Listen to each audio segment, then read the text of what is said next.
Sunday action, the Dodgers and Padres collide in the series finale. LA looking for a knockdown sweep.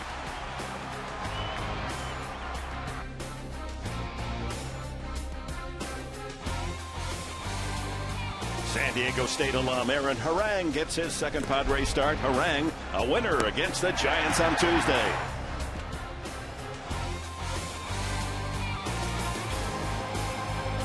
Sunday is fun day. Don't lose your focus. It's baseball at Petco.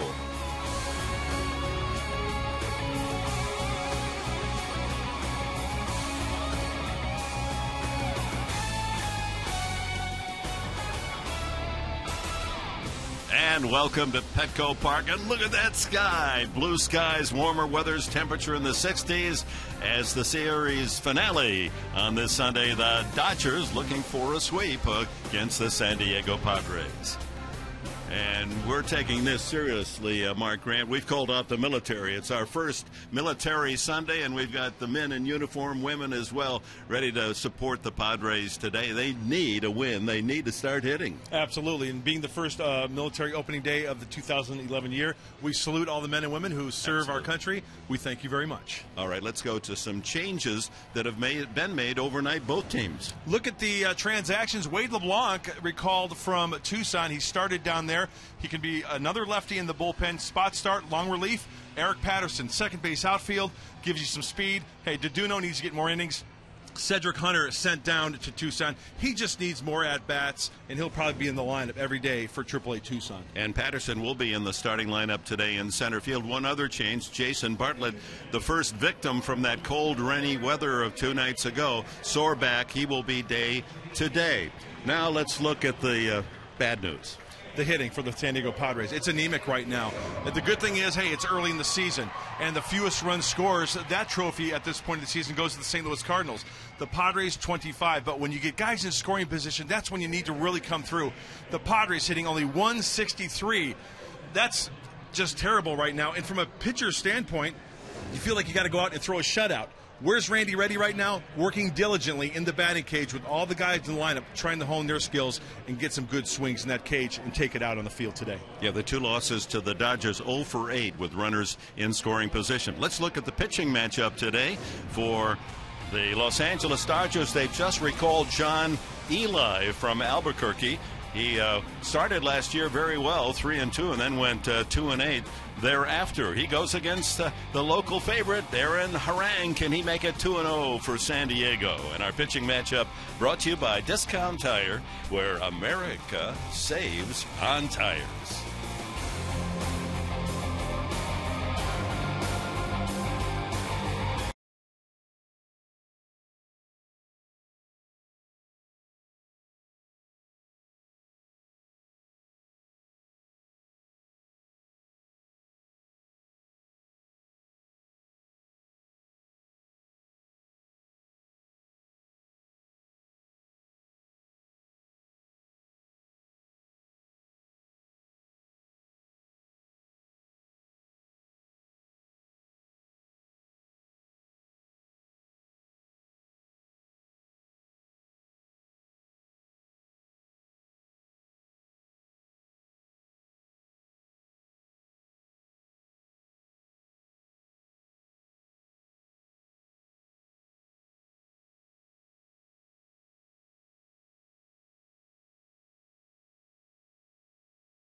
Military Sunday, and part of that tradition, members of the military out at the 9 positions, and then when the Padres starters come out, conversation, a signed autograph, a shake of the hand, and a thank you to men and women in uniform.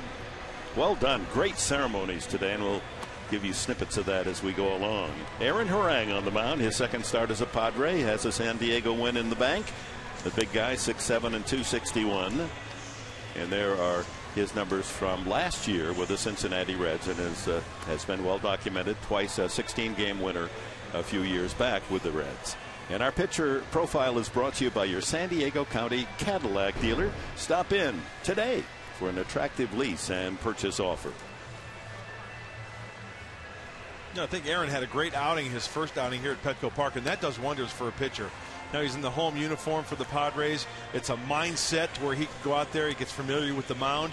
Hopefully back-to-back good outings, because the Padres need to get something going, salvage one game of this series against the Dodgers. And the pitching has been fine, just no support. And here is the lineup that Harang will face today. And at the top, left fielder Tony Gwynn. Aaron Miles hit second. He'll be at second base with Juan Uribe moving over to third. Andre Ethier homered yesterday. Matt Kemp cleanup. James Loney bats fifth. Uribe sixth. Rod Barajas the catcher seventh. Jamie Carroll in the lineup. Watch out. Hitting .390 the last 21 games against San Diego. And pitcher John Eli.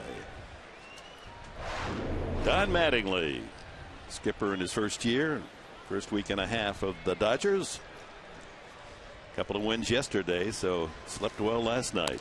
Gwynn squaring, and the game's underway, ball one.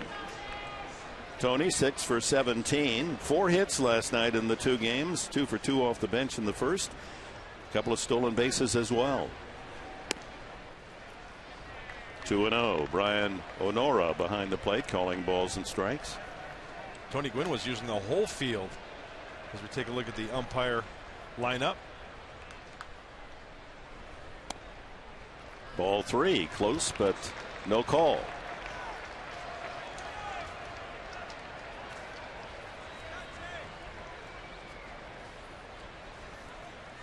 Tony struggling last year with a bat and comes back home and has been in the thick of all the offensive action, and he starts this game with a 4-pitch walk.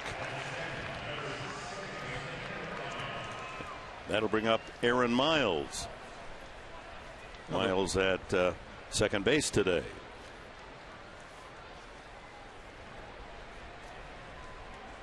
Remember, the one pitch that Aaron Harang really had working for him his last start was that slider. He had it early, he had it late. It was a very effective pitch for the righty. Miles a switch hitter. There goes Gwynn. Got a good jump. The throw almost, and it does go into center field, but backing it up is Eric Patterson, so Gwynn cannot advance further. Tony with 2 stolen bases last night and a quick third in the opening inning, and so a walk and a stolen base as good as a ringing double for the Dodgers. Oh, he had a huge jump. Yeah. Well, LA has been successful 10 out of 11 times this year in the stolen base category versus San Diego, 9 for 9. All of a sudden, Nick Hundley a little high on those tosses to second. He had one go into center field last night. Maybe working underneath the baseball a little bit. So Miles will try to move the runner to third. Mattingly's been playing early small ball, and it's a good bunt by Miles. And one away, but over to third is Gwynn. So walk, stolen base, sacrifice. It's kind of the Dodger formula of yesteryear. The Maury Wills, Drysdale Koufax era. Get a run and hold them. Padres defense now brought to you by Big O Tires, the team you trust. Call 1-800-NEW-TIRE. Cantu first start at third. As Headley given a breather today. Alfonso Gonzalez replaces the injured Bartlett at short. Hudson and Hop at first. Ludwig Patterson, his first start, and Venable in right. Hundley behind the plate, and Harang on the mound. Ethier. Strike one on Ethier, and sporting those new military uniforms for 2011. There's Eric Patterson, the center fielder. He can also play second base and the outfield. 27, Georgia Tech. Had a great spring, hit .438. And we've got a new shortstop out there, Alberto Gonzalez. New look Unis, new look Padres. Uniforms are the new marine digital camouflage. One ball, one strike on Ethier with Gwynn at third, one out. That one had some snap to it.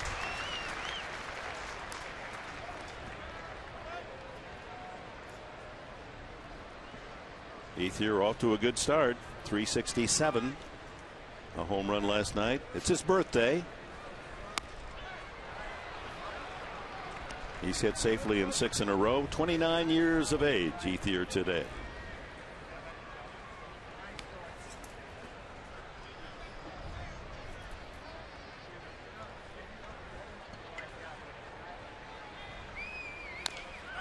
Pulled to first, and that'll get a run home. Without a hit, the Dodgers take the lead 1-0. No, it's called a foul ball. Hold on.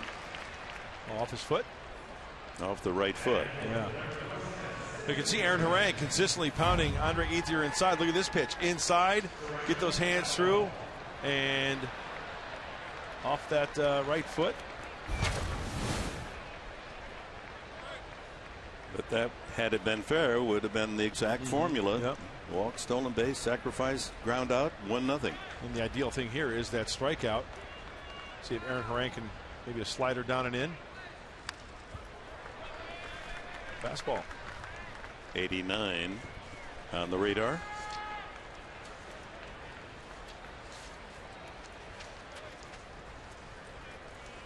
Harang originally drafted in '99 by the Texas Rangers, 6th round out of San Diego State. Smothered out in front of the plate, and Gwynn will score. Ethier out on a fairly tight play. Boy, that in its own way hurts, in that the Padres last night, fans had here for 12 innings, couldn't score a run, and they were able to manage a run without getting the ball past the pitcher. And he hit the ball about 8 feet to add to the frustration. Ethier's 5th RBI. Well, on your birthday, you should get things to happen for you. A little extra. Matt Kemp, he's been tearing the place apart. His average 429. Leads in hits, doubles, 4 runs scored, 6, and 5 stolen bases.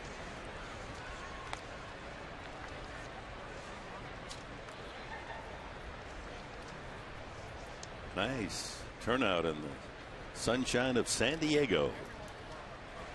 High pop-up. Way up there. Infielders give way for Brad Hopp.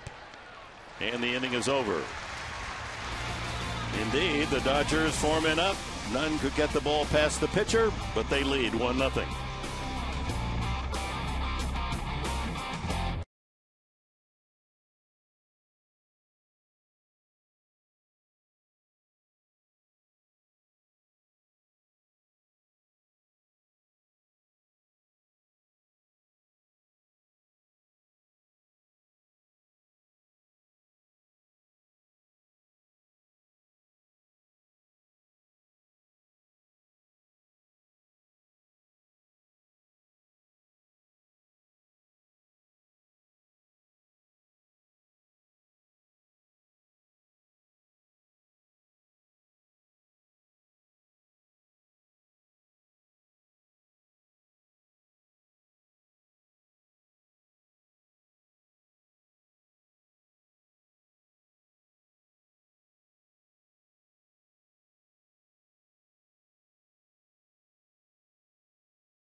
24-year-old right-hander.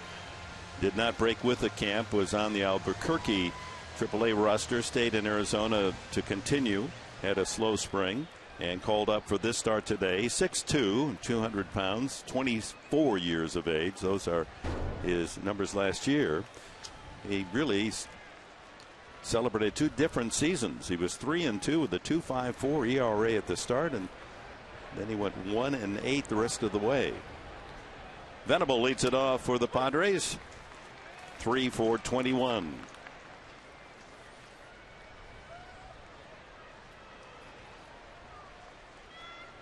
Maybe the sunshine will bring out some base hits.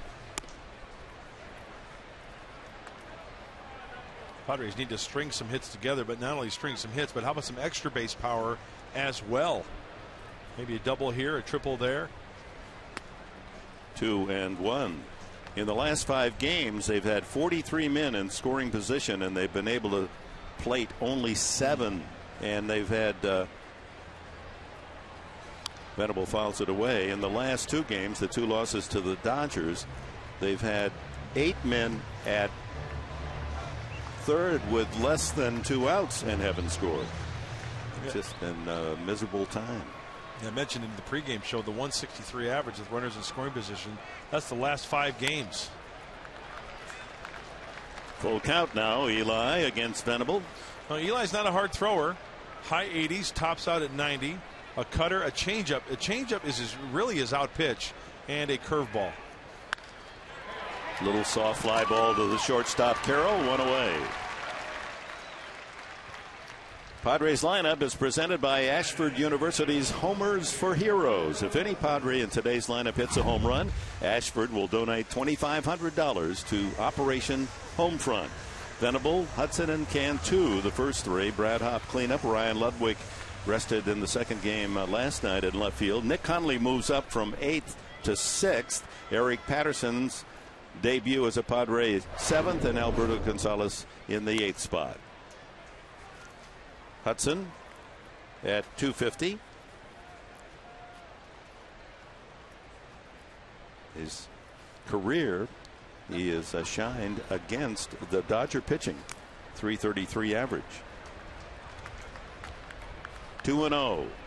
You know, the one thing I've noticed about the camouflage jerseys, the digitals, you remember in the past they wore the blue helmets. What really pays it off is the khaki helmets. Yeah, that really does tie it all together very nicely. Pulled to the right side. Easy chance for Loney. 2 away.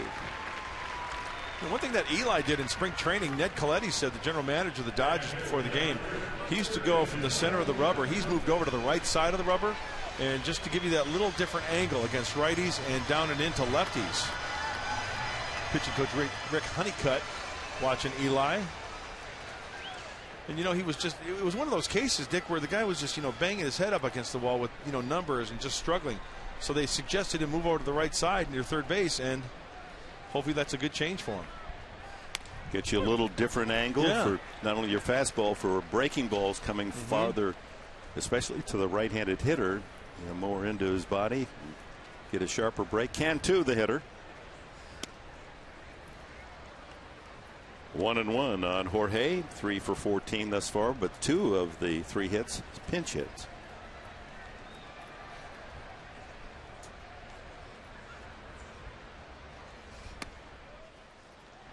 Three and 1. So he went 3-2 on Venable. 2-0 on Hudson before he made it out.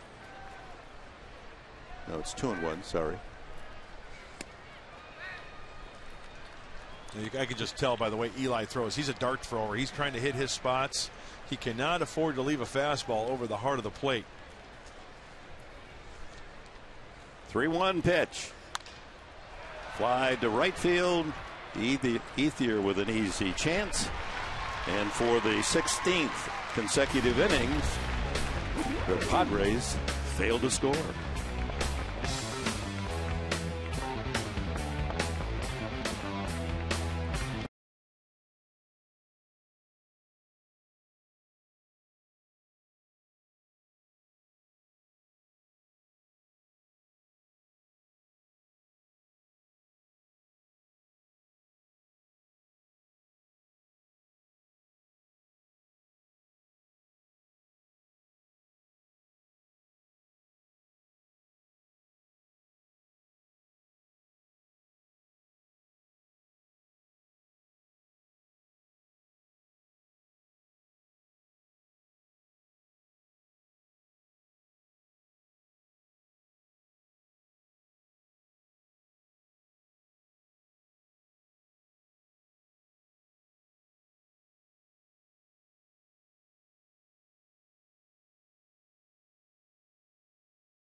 afternoon. And then the next homestand on Saturday, April 23rd, the Phillies.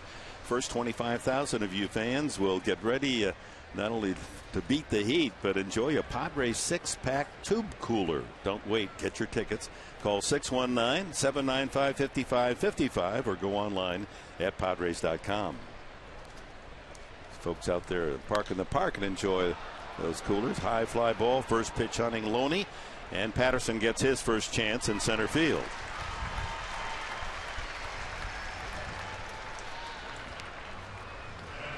Juan Uribe next, playing third base after performing at second in the 2 games of the series.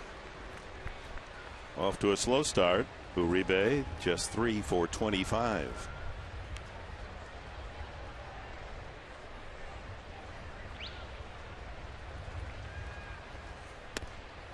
I think of all these averages that are below 200 and guys trying to do different things individually. Think of that scene in Bull Durham where the guy's rubbing the turkey bone or the chicken bone on his bat and trying to get some hits. Did you ever see anything unusual? A whole team or a player trying to break out of a slump? Somebody will put an alarm clock maybe in the bat rack and set the timer to wake up those bats. Some guys will sleep with their bats. Uribe, fly ball back of short. Gonzalez wants it and has it for the second out. I've seen managers in the minor leagues when things aren't going the way of the team, they'll just throw all the guys in his hat and just start drawing. Your pick the lineup that way. Your cleanup hitter might be leading off that day. Your pitcher might be batting third, just to mix it up a little bit. I've seen guys they'll put all the names on a little piece of paper or put them on the edge of his desk, kind of like blow at him, and then whoever falls on the ground, whoever pick up for you're out of there.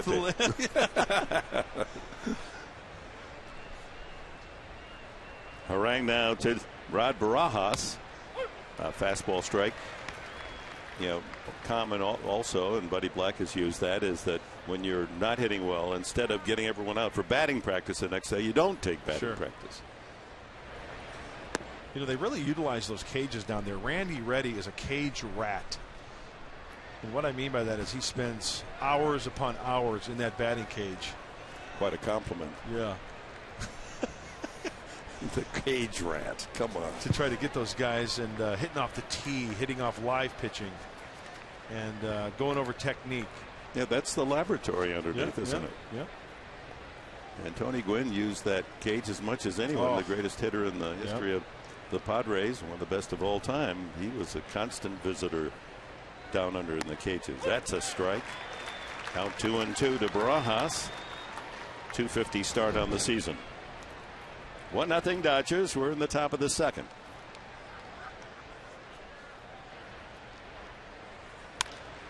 Popped up.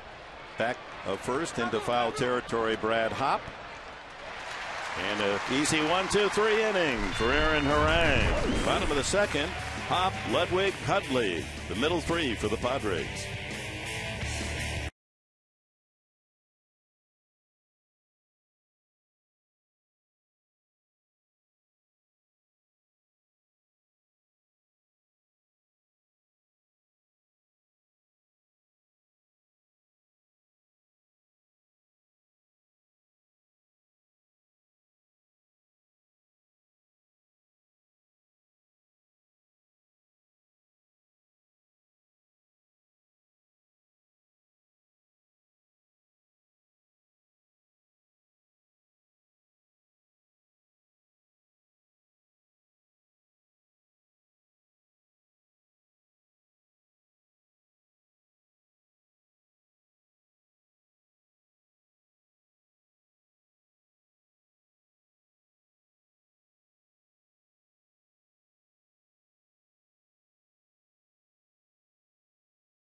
That beautiful photograph brought to you by Hughes Marino, because where you do business matters.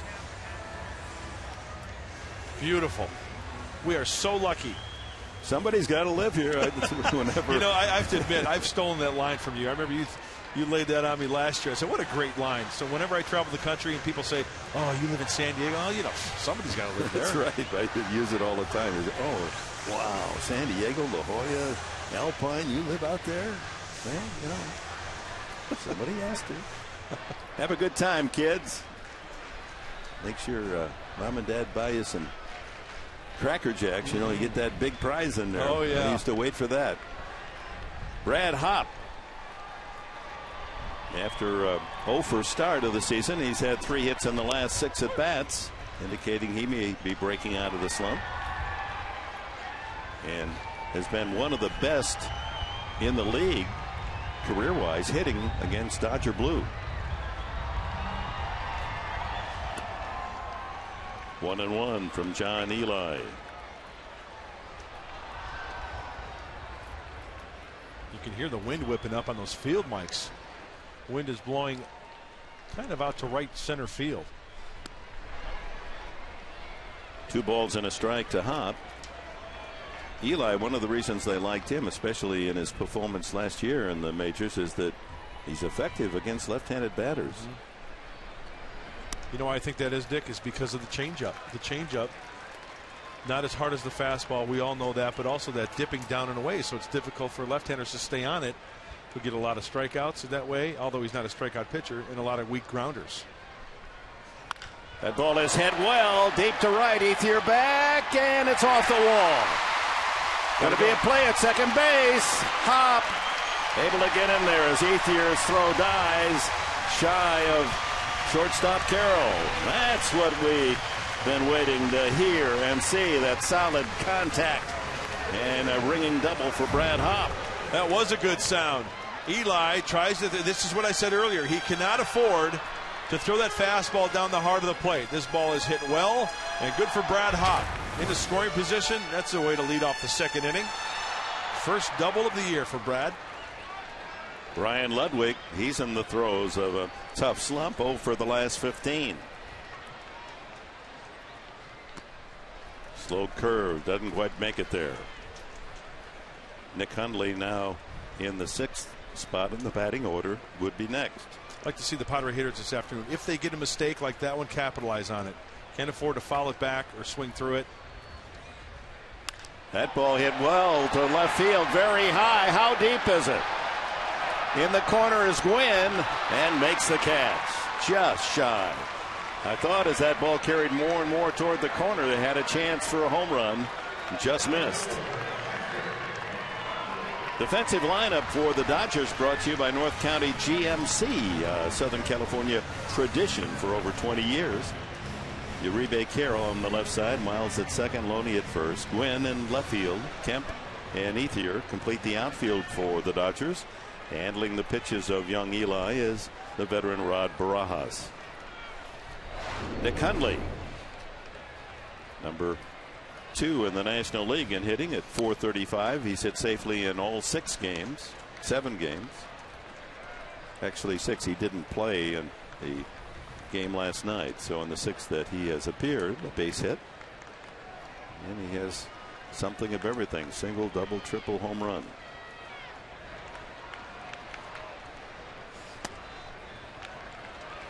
So Eli is fallen behind almost every hitter. 2-0 now on Hundley. Pitching dangerously, and when you don't throw hard, you don't throw. You know, when you throw 98, 99 miles an hour, you can get away with some mistakes, but not when you top out at 89, 90.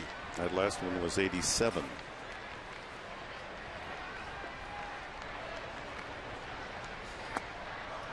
Three 3-0. Slider misses. Eric Patterson, Padre debut on deck. I like the new militaries, don't you? Love them. Love the white name on the back. It really sticks out. The digital camouflage is nice. The numbers bordered with white with the khaki color. The Padres the same. And Old Glory on the left sleeve. And the helmets, almost those brown helmets of yesteryear with the brown and orange uniforms. 4-pitch walk to Hundley. First and second, one out, and Eric Patterson steps up. Quite a spring for Eric. 438. He had 14 base hits, 7 of them doubles, also a triple and a home run, and he knocked in 8. He was the player to be named later in the Adrian Gonzalez trade to the Red Sox.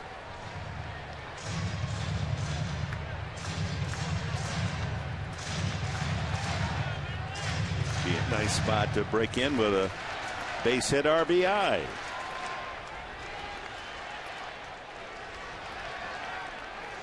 Good base runner as well. First and second. Hop and Hundley at first. There's a strike. Boy, Eli's got the funky follow through. It's almost like he doesn't fall off to the right, but he almost comes forward and then he exaggerates his follow through by staying over his front leg. That time he kind of fell off a little bit. Takes a long stride. Yes, a he la does. Tim Lincecum. Let's take a look at his motion. Slide step over the top.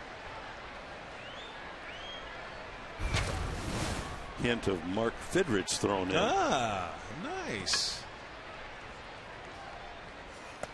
1-2. First hitter that Eli has jumped in front. Patterson, 2 strikes. Now 1-2 with Alberto Gonzalez on deck. Last of the second, 1-0 Dodgers. Padres threaten. Soft foul fly, and Uribe easy chance. 2 away. The Padres are 0 for 9 now in this Dodgers series with a runner in scoring position and less than 2 outs. There's a few giveaways there. The mesh cap, the towels that were given away earlier in the homestand. Old uni, new uni. You know, you come to enough Padre games, you can, wardrobe for the entire Absolutely. team, all the Yep. toys and fun. Yeah, I've got a beach towel back from 1987 still at home. Gonzalez. Ooh, that one just caught the corner. Yeah, it looked like it was down and away. He's 1 for 3 as a Padre.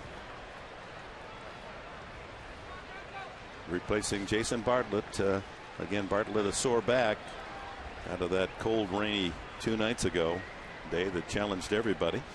Well, we hope he gets better. And I really like what I see in Jason Bartlett at shortstop. Big fan.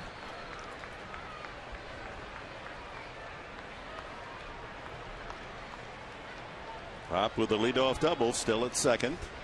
Hundley at first.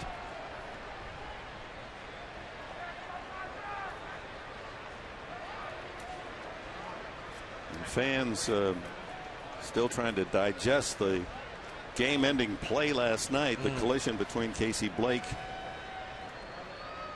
and Chase Headley, the 2 third basemen. Fly ball right field. Slicing into foul territory, into the bullpen.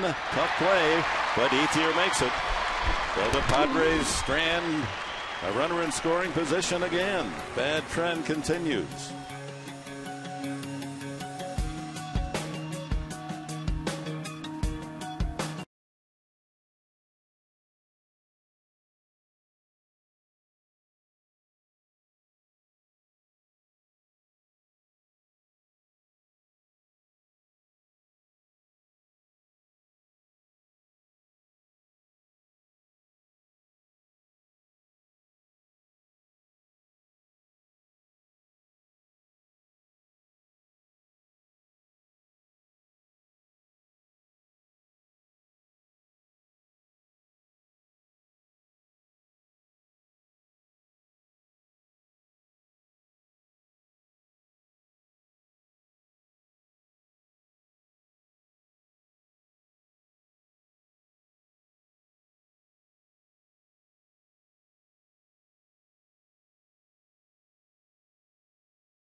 involved. The exciting paratroop team for the U.S. Navy Leapfrogs. 10-12 of our best, and then the flyover U.S. Coast Guard helicopter MH-60T Jayhawk, and then throwing out the first pitch, left-hander Vice Admiral Richard Hunt, Commander 3rd Fleet U.S. Navy, and slow curveball. Yeah. I was in there. I love the scrambled eggs on the bill of the cap. Yes. And our Marines out in upper deck right field looking on as well. Dick, you probably remember, speaking of scrambled eggs on the bill, remember the Seattle Pilots had that. Yes, they did. On the bill of their caps. The Mariner look. Yeah. Early. I liked it. Jamie Carroll, he likes Padre pitching and takes a strike there. 0-2. Well, last night we had his lifetime average against the Padres, and it was over 300, but I thought even worse. Well, if you go just 21 games back, he's hitting 390 in the last 21 games against Padre pitching. And look at that. Reaches out. They hit it too hard. Yes, Venable. He covers the plate. He makes contact. He makes you throw a strike. He walks a lot. And he flirted with a base hit there. And positioned perfectly in the outfield. Why? Because Aaron Harang, A, hit his spot, and 2, he's got a good jump on it. And they know, Will Venable knows that even with the wind blowing the way it is, it's not going to go over his head. So he was positioned perfectly. Brings up Eli. He had 27 at bats a year ago. A couple of hits.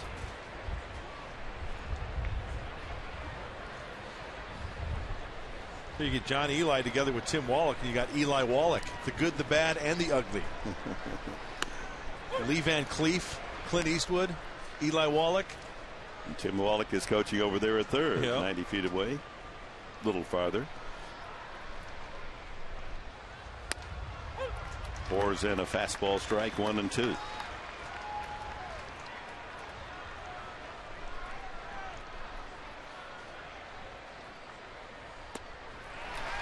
First strikeout for Harang. He's gone through the Dodger order without giving up a hit, and yet trails 1-0. Well, a party at the park every Friday night when the Padres are home, and on April 22nd, that's the next Friday celebration, wine and food festival.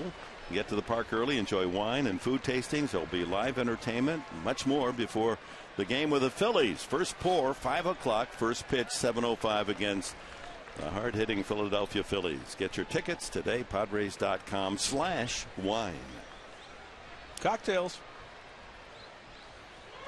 I'm not sure they have cocktails, but they Wine's have a cocktail, wine. though, isn't it? No, it's not. Is that not the right? I always thought a cocktail was a mixed drink. All right, I got you. Like a Manhattan. Yeah, or gin fizz or whatever all those things are. Tony Gwynn walked to lead off the game, stole second, sacrificed to third, came home on an easy tap out in front of the plate for the Dodger run. You know what I like about Aaron Harang pitching to Eli at that point? Got rid of him quickly with that strikeout. Now quickly ahead of Tony. Strike 3. So Gwynn caught looking, and back-to-back strikeouts. And Harang continues. Fine pitching start. 3 innings, no hits. But the Dodgers scrape out a run for a 1-0 advantage.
Fresh Mexican food, happy hour 7 days a week. By Permadontics, Southern California's premier dental implant center. And by Cox Digital Telephone. Savings so good, you'll want to tell everyone. Last of the third, the Padres bring up Harang, Venable, and Hudson. Let's go back to that last strikeout. A legitimate strike. That's where pitchers are taught to throw. You think it's low? Well, let's take a look from the side. Right at the knees. Thank you very much. That is a legitimate strike, and I think it should be called more often. So Harang closing out the inning with strikeouts of Eli and Gwynn. 1-0 LA as Harang starts the Padre third.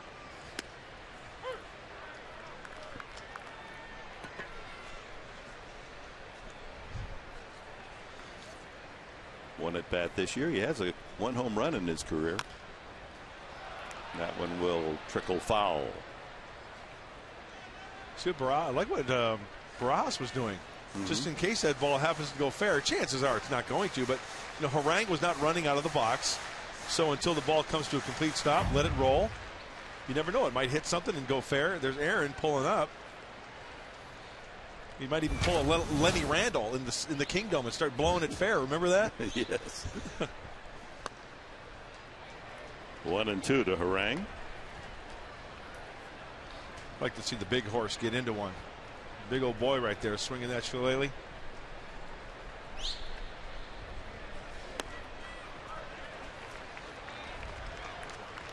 Oh, Eli throwing a lot of pitches. So far, San Diego unable to take advantage. Up the middle, ranging, and the quick flip is in time. Miles Taloni to deny the slow-moving semi up the line. Almost got that one to go into center field. And Miles, he actually gets that ball in front of him. He doesn't backhand it, and then the flip throw. Nice watch. Hands in front, flip throw on the run. Well, that's not an easy play. And Loney, solid first baseman, able to come up with a short hop. So to the top of the order, Will Venable popped to short his first.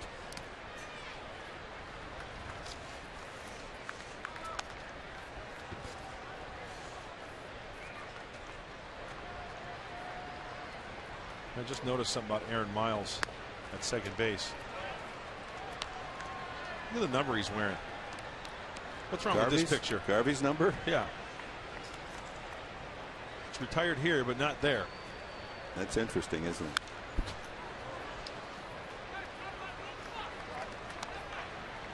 A little more history to invade and with the Dodger franchise than San Diego. Garvey's number with Tony Gwynn, Randy Jones, Winfield, and Jackie Robinson.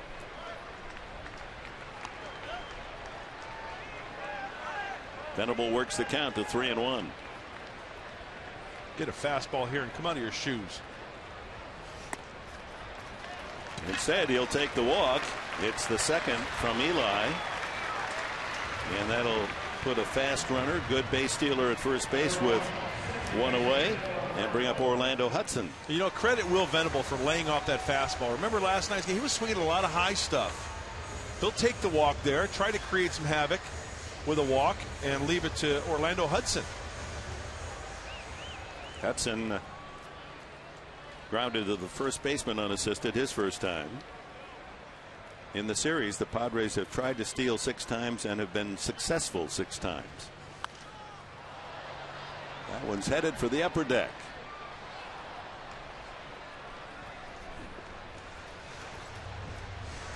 It was on this date 49 years ago that the Baseball Palace in Chavez Ravine opened for the first time, Dodger Stadium. They'll celebrate 50 years there next year, the 3rd oldest stadium in baseball.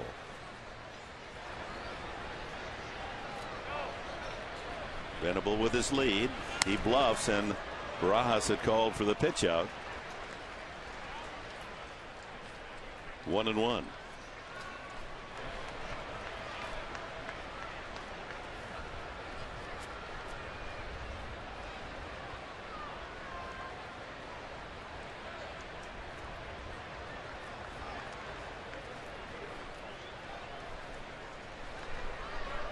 I wouldn't be surprised if they maybe pitch out again. You never know. I've seen Roger Craig pitch out 2-3 times in a row.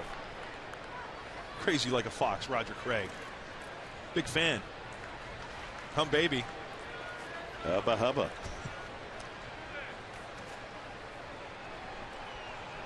There goes a runner. The throw by Barajas is in time.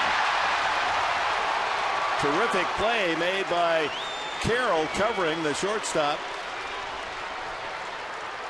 Catching the ball off the bag and still able to flag it down on the headfirst slide of Venable. Decent jump by Will, and then Barajas just fires the seat. It's on the right side of the bag, and Carroll actually catches that ball, and Venable slides right into it. It's just a matter of him holding on to the baseball. It's the old 2-6 put out. So 2 gone, 2-1 now to Hudson.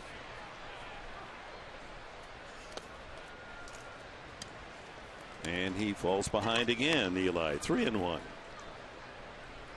It took a perfect throw to get him right, and it was right there. Good job by Carroll fighting the runner coming in and making that good catch and tag.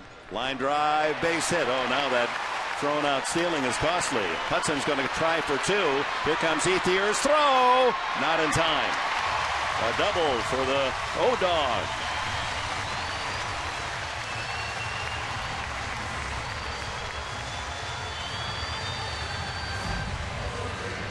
Let's check out the pitch from Eli.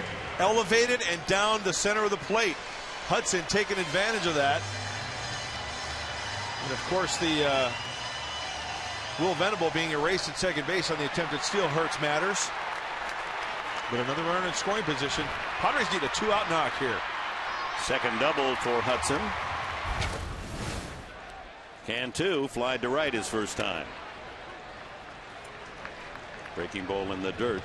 Barajas going to talk to his young pitcher, who was drafted by the White Sox 4 years ago in the 3rd round out of Homewood, Illinois, and Miami University of Ohio. Well, one guy comes to mind, Miami of Ohio, Charlie Liebrandt, the left-hander. Pitched at Miami of Ohio.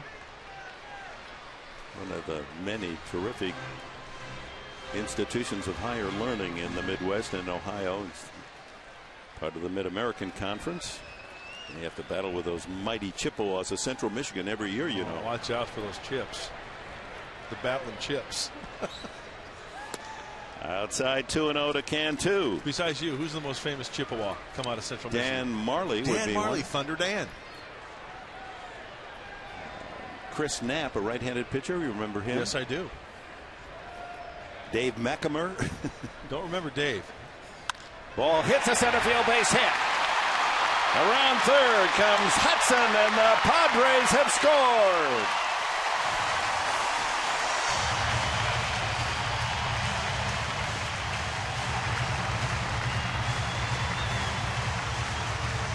Cantu with his second RBI, and even the Friar leaping out of his boots.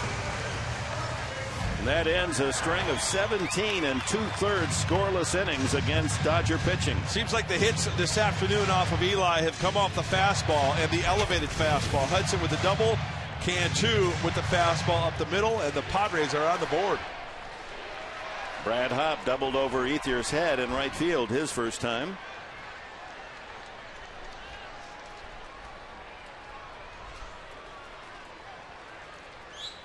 So a 2-out run in an inning that could have been obviously much bigger had it not been for the strong throw by catcher Barajas to nail the sliding Venable trying to steal.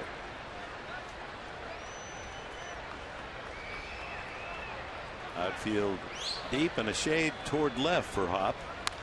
Line foul. Watch out down there.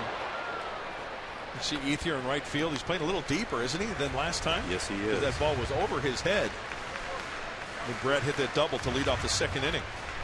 Rockies have won again at Pittsburgh, 6-5. Winning run was walked in by the Pirates. So the Rockies are 6-2 on the season.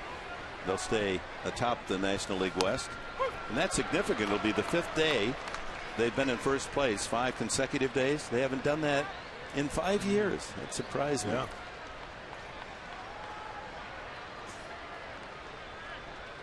1 ball, 2 strikes to Hop.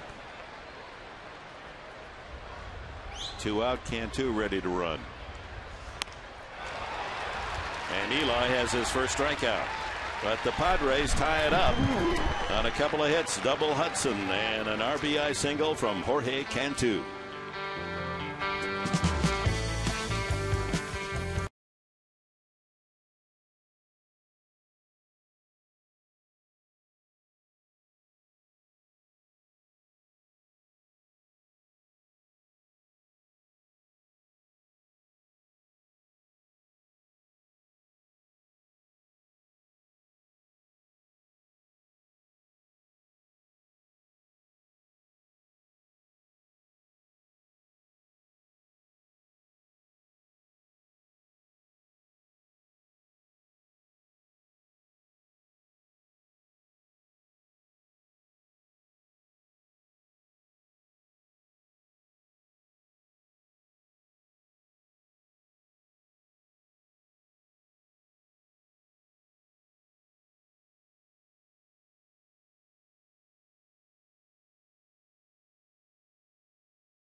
Brought to you by AT&T Wireless.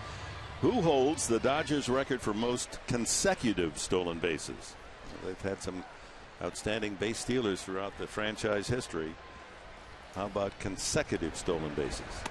As we go to the top of the 4th inning, it'll be Aaron Miles, Andre Ethier, and Matt Kemp for LA. Miles sacrificed Gwynn to third his first time up, and then Gwynn scored on a soft little roller out in front of the plate. As Harang's gone 3 innings, no hits, 1 run on a walk, stolen base, sacrifice, and little putt out in front of home plate.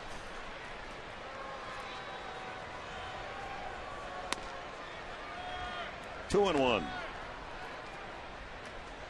Miles is 0 for 7 from the left side this year.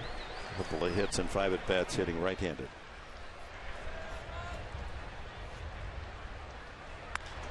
Fly ball left field. Ludwig right there.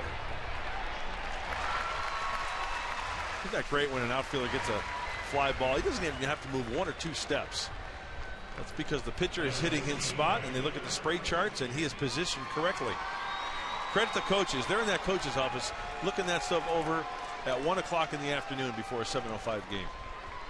Nice run of outs being thrown by Aaron Harang after he walked Gwynn to start the ball game. He's retired 10 Dodgers in a row.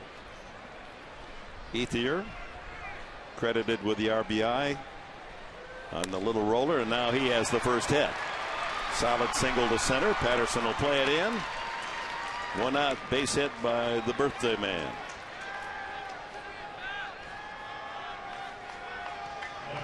Ethier had 3 hits in last night's game and a couple of RBIs and his first home run. Matt Kemp popped to first in his first attempt in the first inning. He had 3 hits last night, 3 in a row after he had grounded out twice, once into a double play, 3 straight singles to close out the game.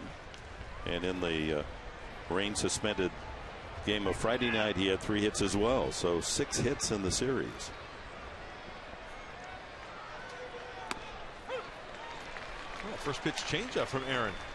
Nicely done.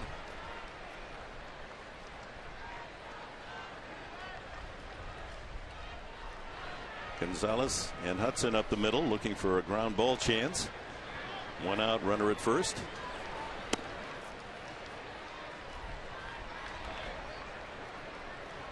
Hector Jimenez, backup catcher, has been placed on the disabled list by the Dodgers to make room for Eli.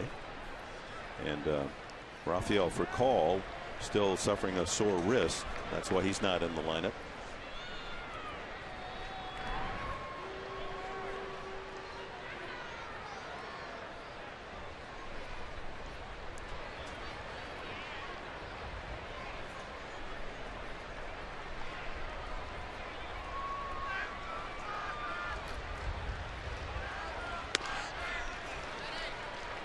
Two and one to Matt Kemp.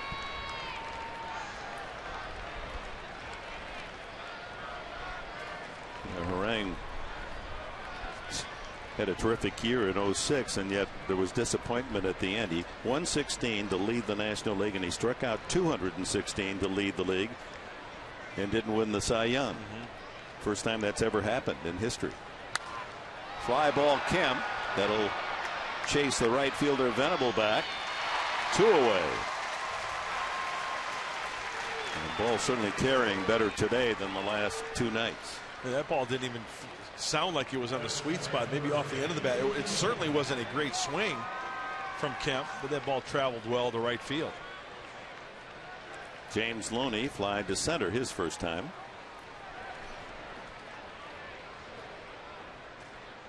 Dodgers leave after the game today and go up north to do battle with the San Francisco Giants, a 3-game series. Clayton Kershaw, their left-handed ace, will pitch the opener there tomorrow. While Cincinnati, playing in Arizona, comes here to Petco Park. Team with a .320 batting average, leading the league in fielding. Foul back. And they currently are underway in Arizona, get 3 runs in the first inning.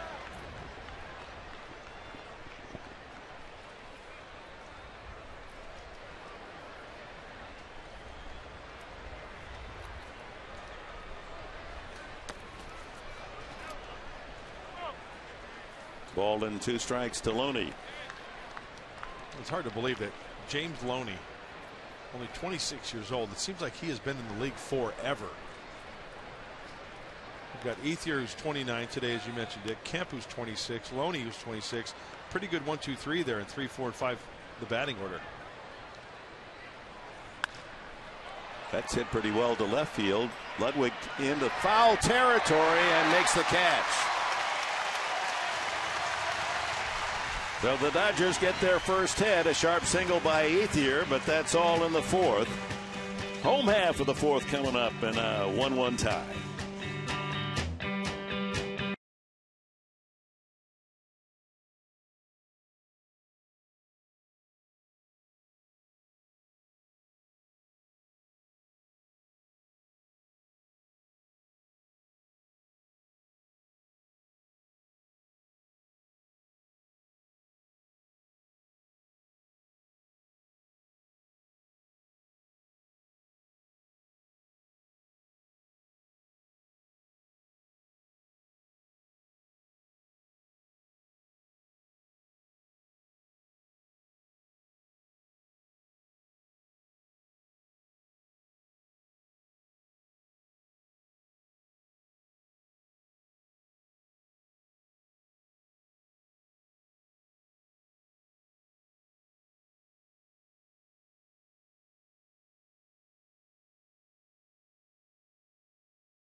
A salute to the military from Petco, brought to you by Coleman University, a military-friendly school. Fans here at Petco and this sizable audience, all standing, clapping in the rhythm of the Marine Corps hymn.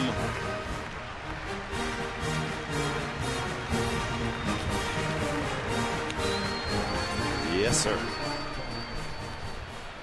Padres salute the military every Sunday, and makes the whole event all the more colorful. Oh, yeah. That was the 2nd Recruiting Trading Battalion Golf Company. Welcome them to the ball game. Ludwig hits that one a ton. That's way back, and Ludwig will touch them all.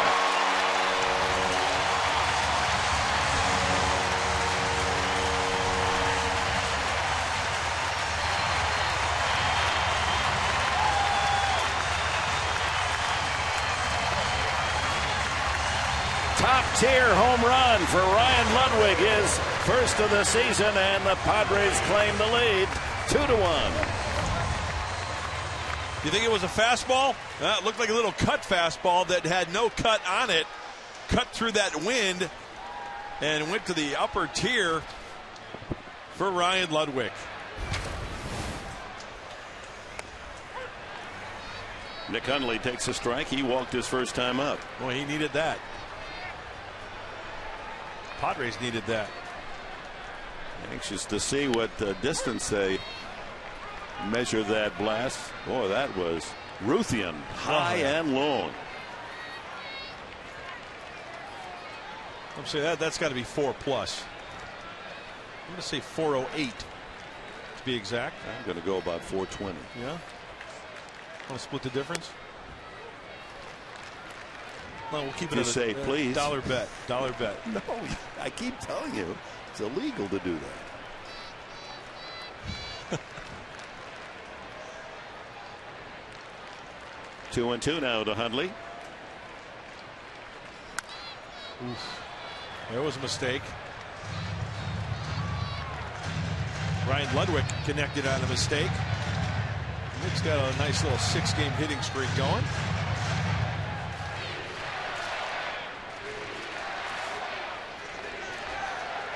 The Padres, after being held scoreless by the Dodgers for a nearly 2 full games, 17 2/3 innings, tie it on the double by Hudson, single can 2 in the 3rd, and Ludwig puts a jolt in one to lead off the 4th, and a 2-1 advantage. Saw the skipper Bud Black down in the dugout. Hundley goes down swinging. Second strikeout by Eli.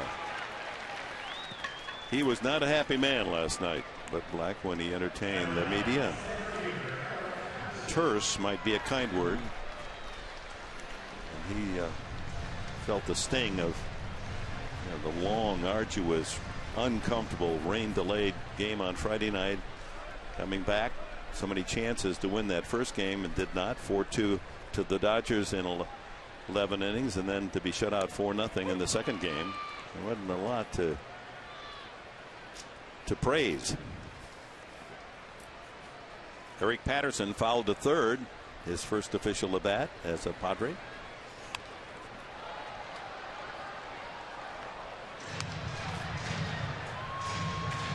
Eli, who has fallen behind most of the Padre hitters, has jumped in front of Hundley, and now 0-2 on Patterson. You almost guarantee something that's going to move here. Maybe that curveball again in the dirt. Fastball in. Ooh. Struck out. 2 in a row now, and a total of 3. Fastball right by Patterson at 87. Yeah, that had a little run on it, and it was elevated. Alberto Gonzalez fouled to Ethier in the Dodger bullpen his first time up.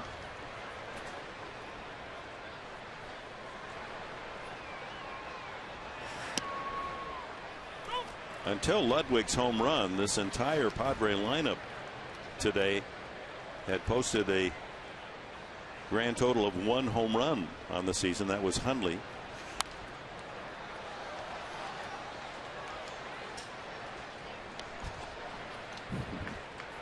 Fan slides under his seat to get into the aisle to get the ball. Nice move. That one fouled off first. Loney, and he's not quite long enough to reach that far. The things fans will do to get a baseball.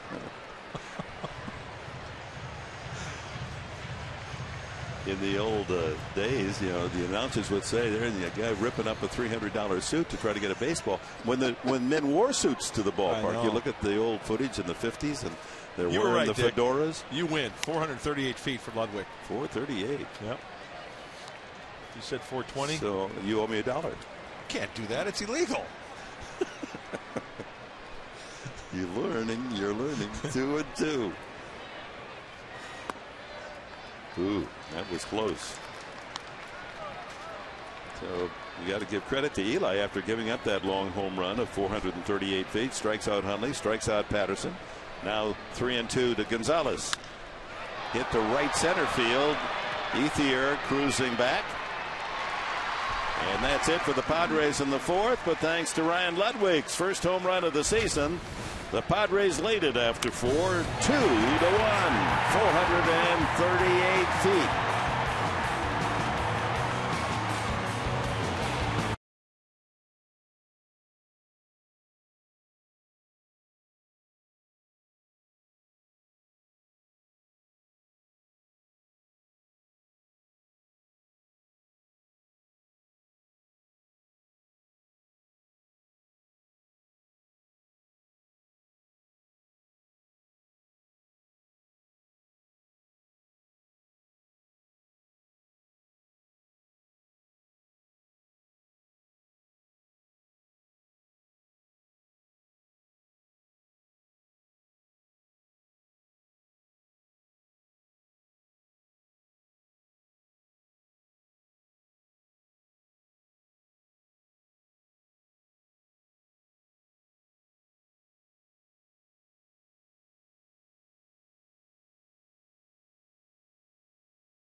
This Military Sunday mid-game recap brought to you by Murray Lamper Construction. Architectural design and quality remodeling under one roof.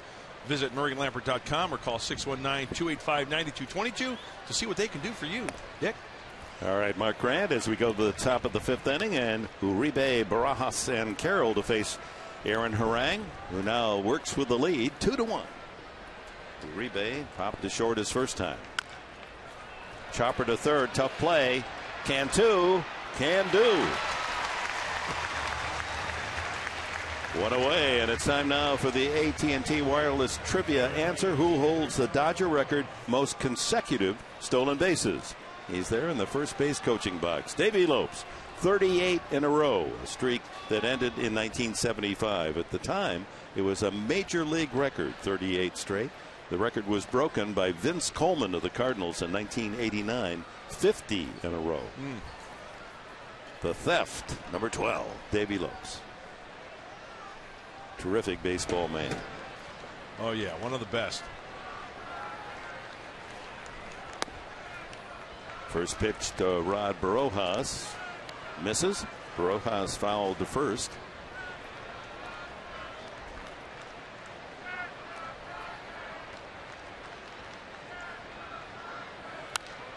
High pop foul that'll make it back into the seats.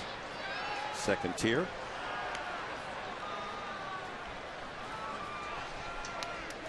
terrific article in today's Sunday UT by Nick Canepa on Vince Scully. Wasn't that delicious reading? Scully in his 61st year calling the Dodgers. Back to 1950. Redhead still with his fastball. He just through the hallways before the game. He's just talking that mellifluous tenor tone. He, of course, played at Fordham. His hero was Mel Ott, as he described to Canepa. Tried to hit left-handed like Ott. Something about we announcers and adoring left-handed hitters. You know, Ted. I tried to be Ted Williams. I just missed. You know, always a gentleman, one of the best guys out there, Mr. Scully. I always enjoy talking with him.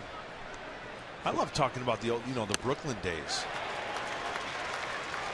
He was just a young lad when Red Barber discovered him at Fordham and joined the Dodgers in 1950. But he was a Giants fan, interestingly, as a kid.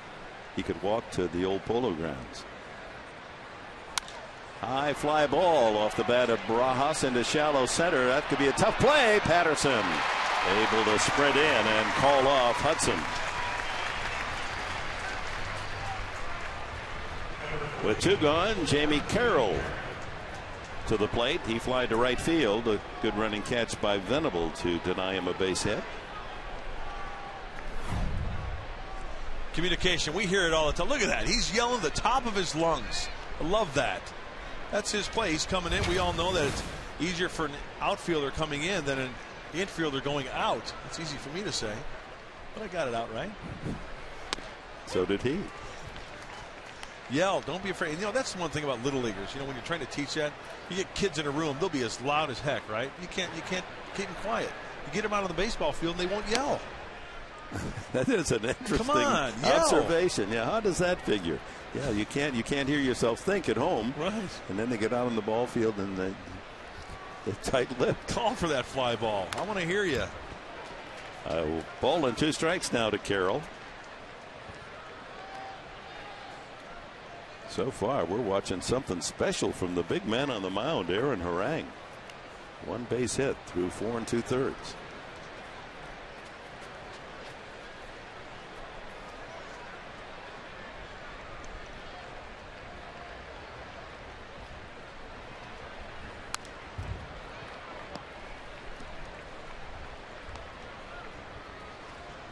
We saw the numbers up, the retired numbers up on the backdrop here at Petco Park, including number 42, and retired from all of baseball, of course, Jackie Robinson. It's the anniversary of when he became a Dodger, the first African American. Spoils that one, does Carroll. Signing a Dodger contract. He was at Montreal in the Dodger farm system on this day in 1947. Become the first African American player.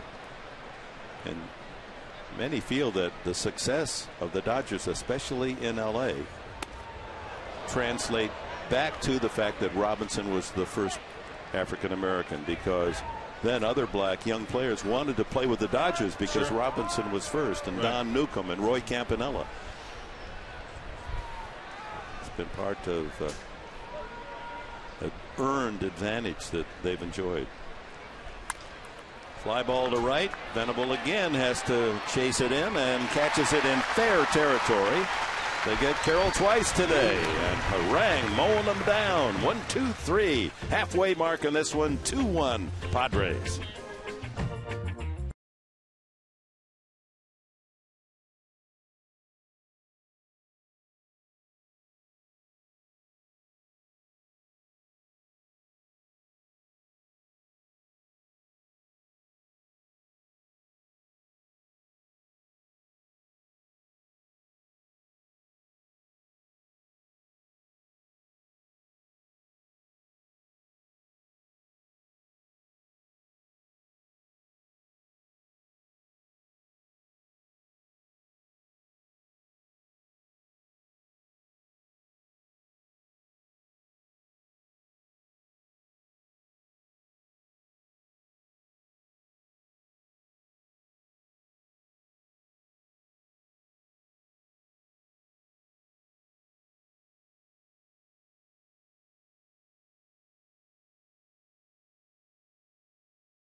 inning presented by Harrah's Rincon Casino. If a home run is hit this inning, a long ball, text Homer, Homer, as in Simpson, to 269-411.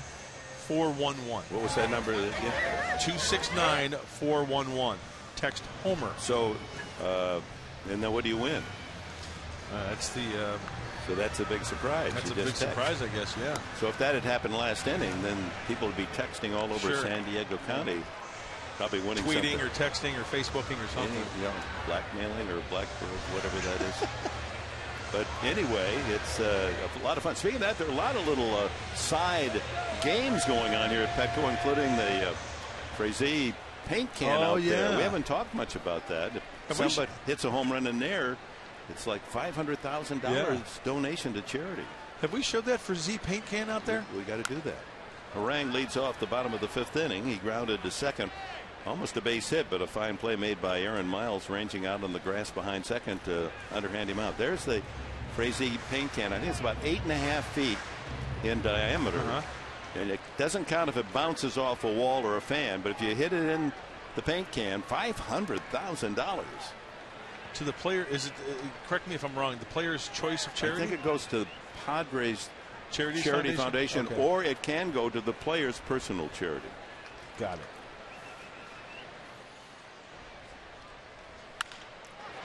Sweeps the ground ball to short to Carroll. That's not making it into the can. Yeah, I got that. But man, like Venable, Venable comes up, but Ludwig's home run being that high, that would be a perfect to hit it high like that, and it's not as far as you might think. It's about it's over the 357 sign. I think they measured about 375 to hit it in. Okay. So wonder we don't see some of the players with a fungo before batting practice to see what they could do. Huh? Venable fouls it back. He's 0 for 2, popped to short. 0 for 1 rather, popped to short, walked, and then was thrown out trying to steal.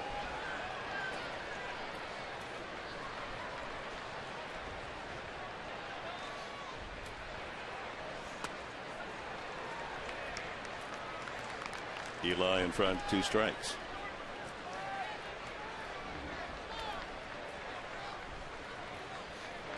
'77th pitch coming up.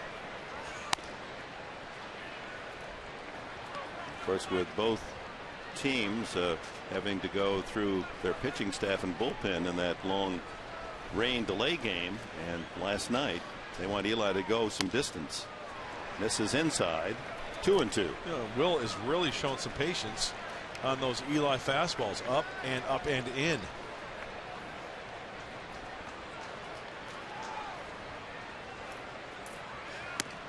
Three and 2. A lot of cutters from Eli to the inside part of the plate to left-handed hitters.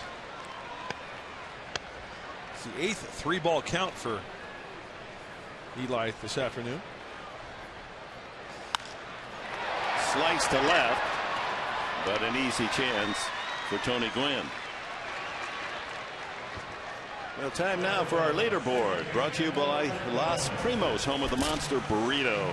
Get your $5 meal deal for just a limited time only, folks. And the highest career batting average against Dodger pitching you've had to have been around a while, 150 at bats, plate appearances. David Wright of the Mets leading the way, Brandon Phillips, the second baseman of the Reds, and Brad Hopp third, Matt Holliday, and then Orlando Hudson. So 2 of the Padres in the lineup today in the top 5 lifetime hitting against the Dodgers, and Hudson with a double today, and Hopp with a double. That ball hit high in the air in right field, just missed that one. Ethier with the out, and the Padres go 1-2-3 in the 5th inning. After 5, 2-1 San Diego.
Diego's Grand Dame, the Coronado Hotel off in the distance.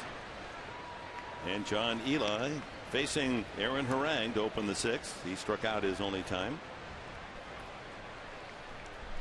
Only 2 base runners allowed by Harang. 2-0.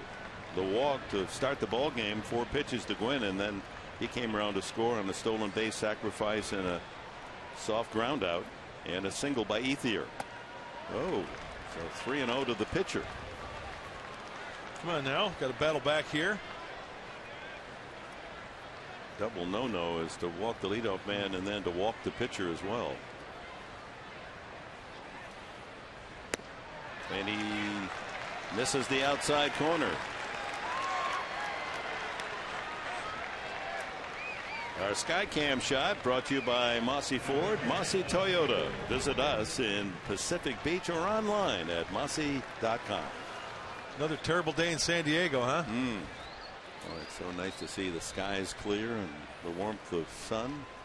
Temperature mid-60s. I remember Deacon Jones was my hitting coach when I first came over to the Padres, and every day around the batting cage it'd be just absolutely gorgeous. He goes, huh, another terrible day in San Diego. Just rotten. Tony Gwynn walked and scored the Dodger run, as we've already mentioned, and struck out. Took a 3rd strike in the 3rd. Slider in.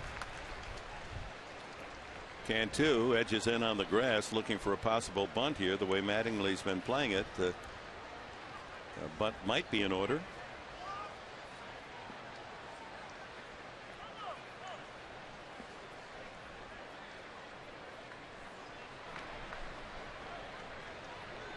Poway high against Patrick Henry high.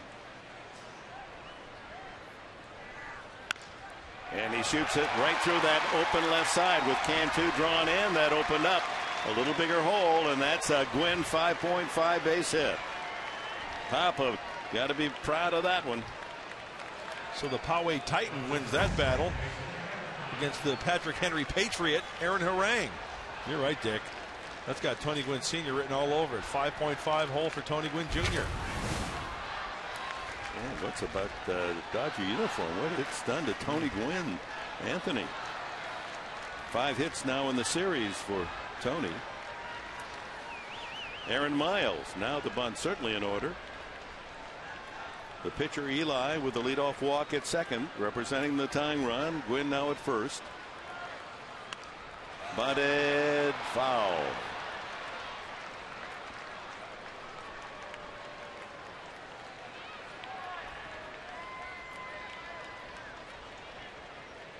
And the bunt placement when Gwynn was up there, should he have bunted, was to bunt to first with a man on first. But with runners at first and second, the play is to bunt it to third base. Take Cantu off the bag.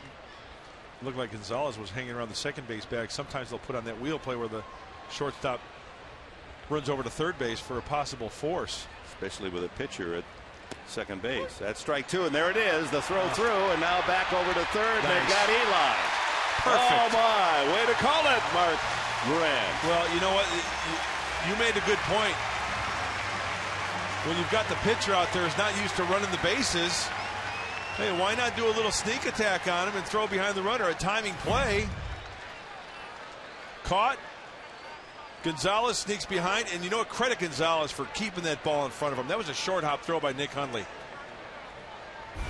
That was not an easy play with the runner going and all the movement around to be able to take that tough one hop and complete a 2-6-5 pickoff. So Gwynn had to stay at first, but he's a threat to steal, as we know. Oh, Hundley able to keep that one from going back to the screen.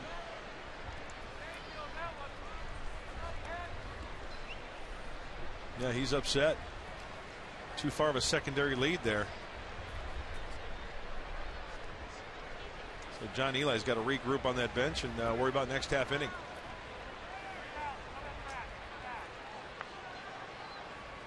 One and two now on Miles. Gwynn stole 17 bases last year for the Padres. Now has 3, his first 3 of this year in the last 2 games.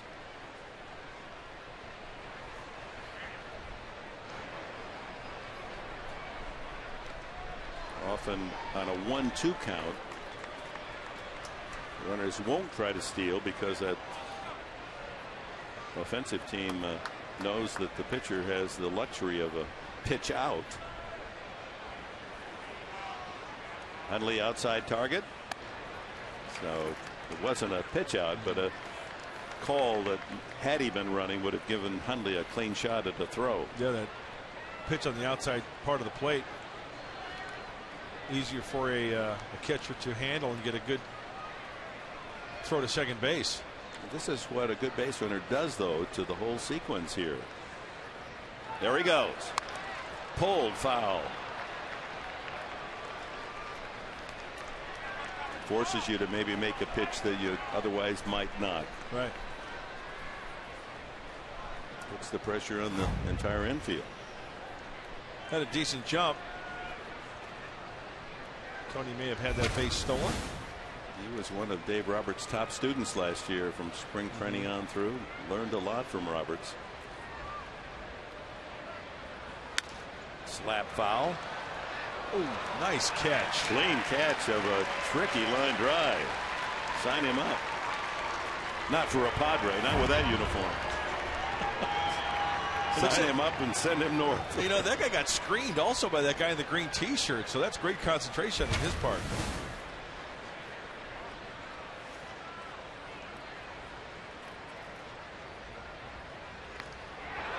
Close. Gwynn now knows he has a maximum lead. He may have been leaning a little bit. That right foot is almost to the cut of the grass. Yep. That's a good lead.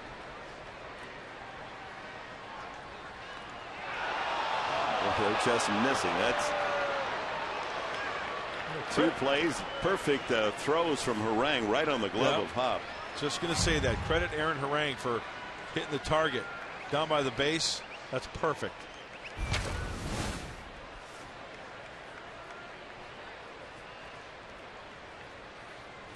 That's where the first baseman Albert Pujols, he'll get his knee or foot in the way of that guy trying to dive back. 2-2 to Miles.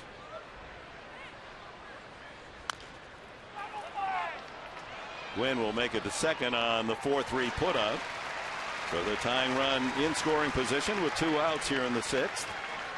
With Ethier to bat. That leadoff walk is still haunting the inning. Losing the opposing pitcher Eli, even though they picked him off.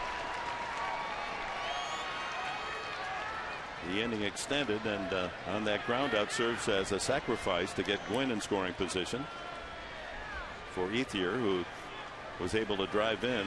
That's an exaggeration. Was able to almost bunt in the first run on a little tapper out in front of the plate that scored Gwynn from third, and then lined a single to center his last time. Pops him up, though. High in the air behind home plate. Play for Hundley? No. Ball carried back. Thought when that left the bat, that'd stay in the ballpark. Yeah, I thought it was too.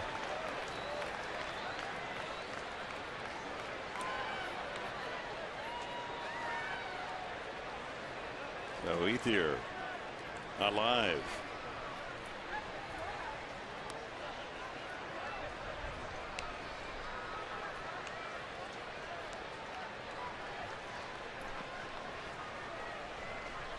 Seven-game hitting streak with his base hit in the 4th inning.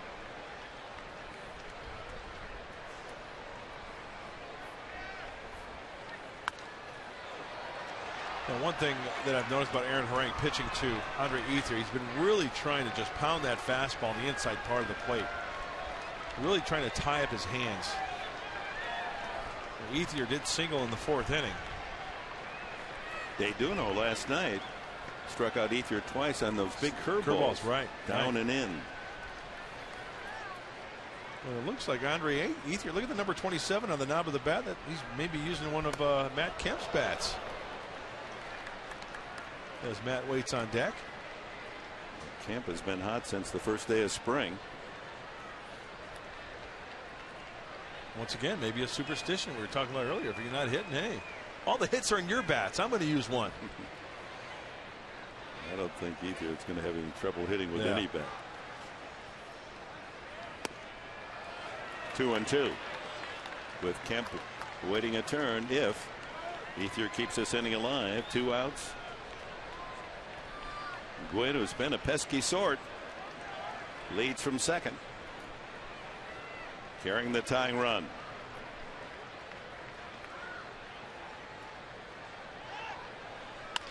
Oh, what a play by Harang, a line drive. Oh, my. Ethier flips the helmet, robbed of a hit. Great reactions by Harang. Here it comes. There it is. Ethier's out of there. And so are the Dodgers in the 6th.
In town, April 24th, a 105 game. You kids 14 and younger, you'll be able to take home a Padres fielding glove presented by Topps Baseball Cards. Also enjoy an Easter egg hunt. I want to be in on that. Breakfast at the park before the game as well, and kids field day after the game where you can run the bases. Get your tickets today at Padres.com.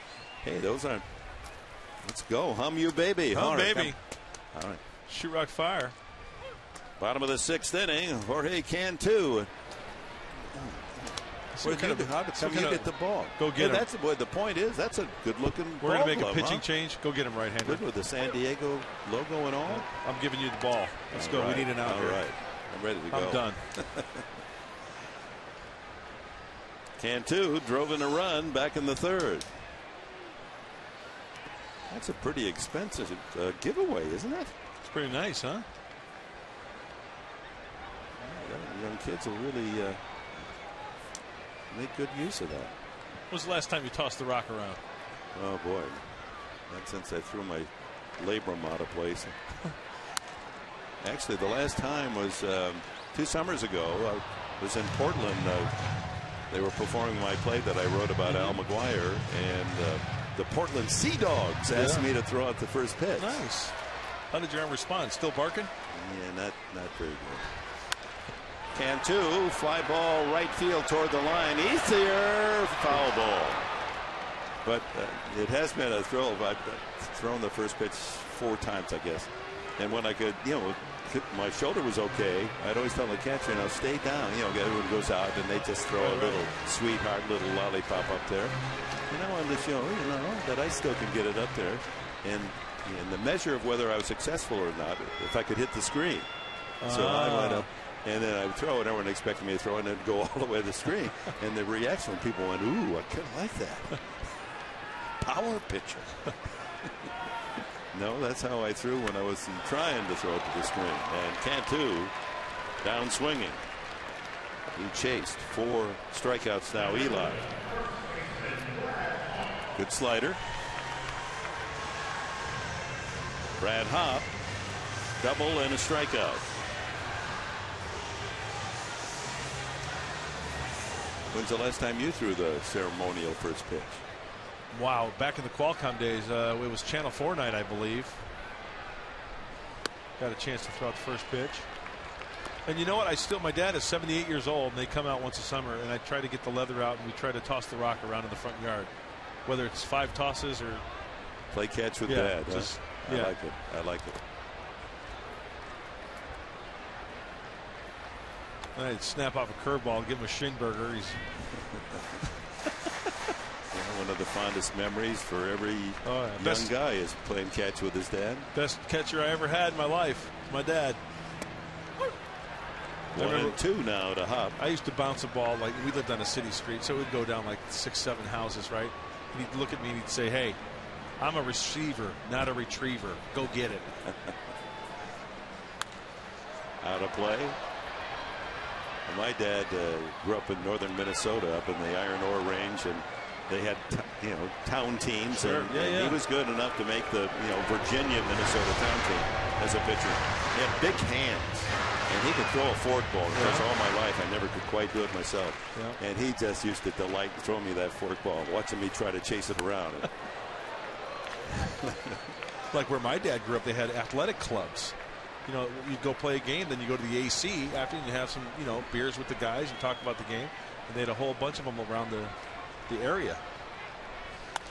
2-2 fouled away.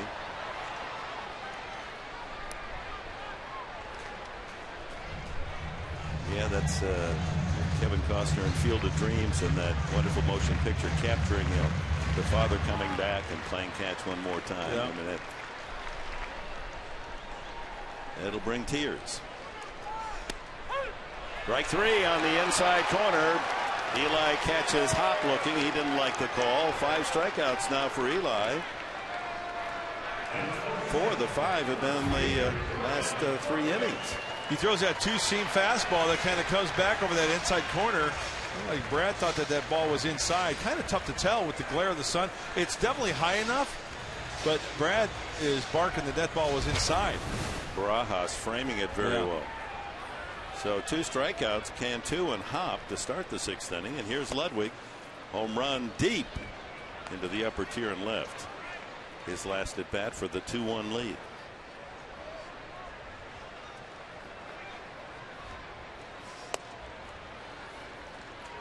Two balls, no strikes.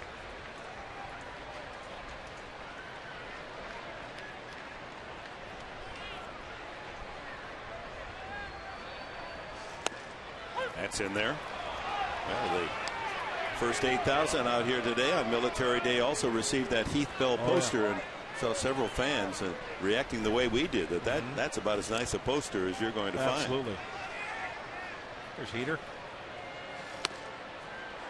And Bell was out for the junior Padres and signed many of those posters, and then he's been active already. Then he was behind the plate to catch the ceremonial first pitch from the Vice Admiral. He's one of the best. I mean, great with the community, great with kids. Line foul. I mean, he himself, a self-proclaimed big kid, huh? Heath Bell.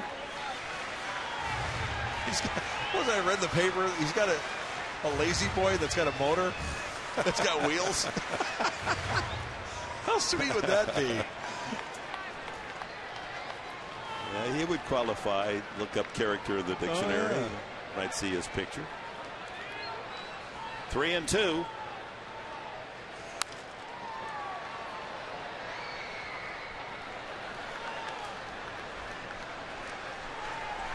Two to 1 Padres. They've been able to scratch out only 4 runs in this series against Dodger pitching, trying to avoid the sweep, avoid losing 4 in a row.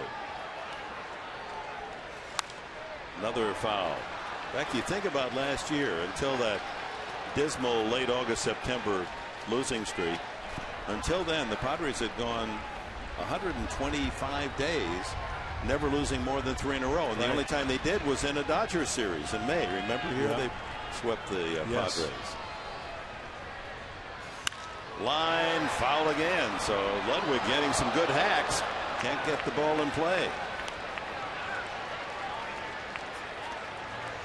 Eli to 103 pitches. We're in the 6th inning. So the bullpen starts to get busy for the Dodgers.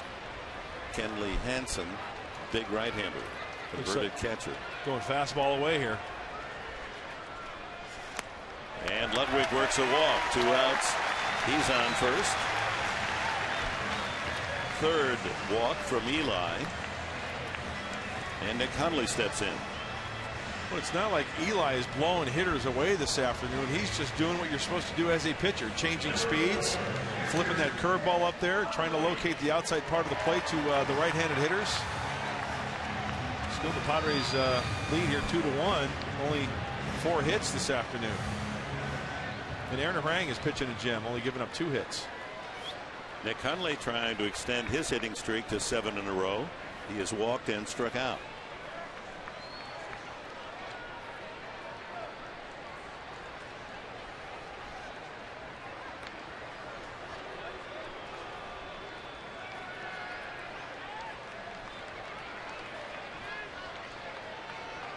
See if Nick Hundley can get a fastball middle in here and turn on it. Wake up this Sunday afternoon crowd. Yes, he hits that one well to left center. Kemp back, and it is gone. Touch him all.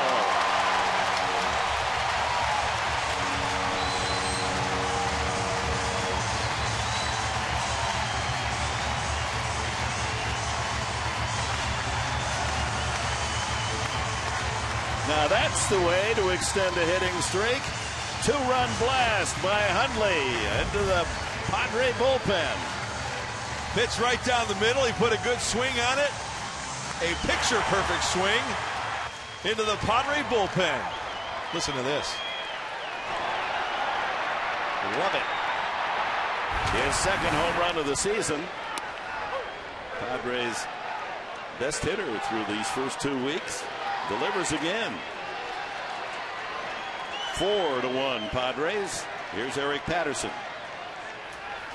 He lines up base hit into the right field corner. By the time Ethier gets it in, Patterson will be at second base with a double.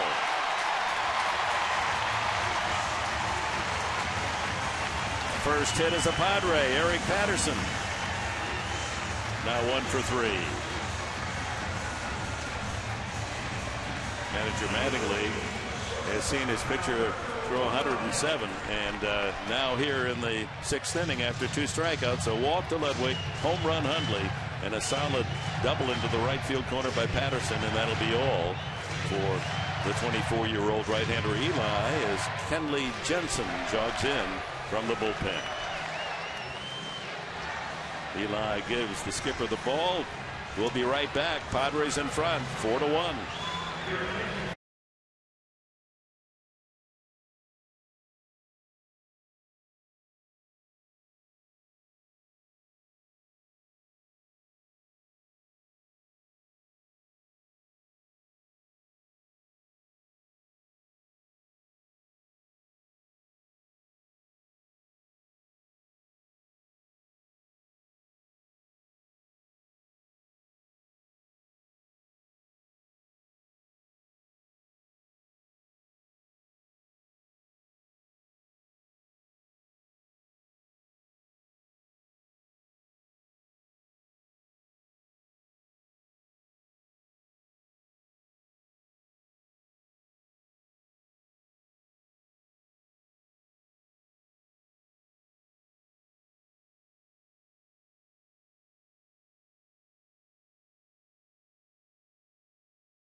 This profile brought to you by RCP Block and Brick.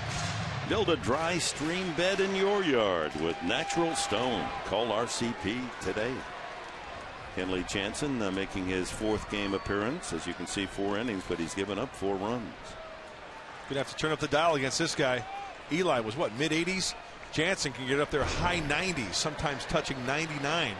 Alberto Gonzalez trying to join the hit parade. He's 0 for 2 in his first Padres start. Patterson with a double out at second base. His first hit as a San Diegan.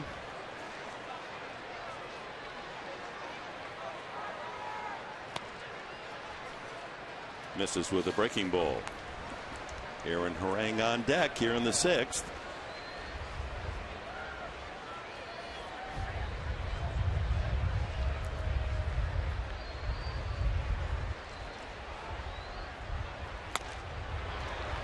How fast was that one? It's 93. Yeah.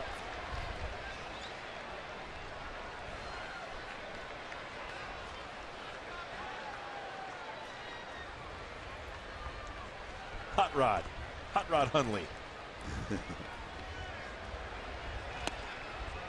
2 balls, 2 strikes. Well, the Padres brought out the extra base hit. 2 home runs, 2 doubles today, 3 doubles today. I mentioned something in the pregame show about the slugging percentage hopefully being up today. You know, the doubles and triples are quite nice, but the notch in the shillelagh for Nick Hundley and Ryan Ludwig this afternoon. Watch out. Look out. Late line drive.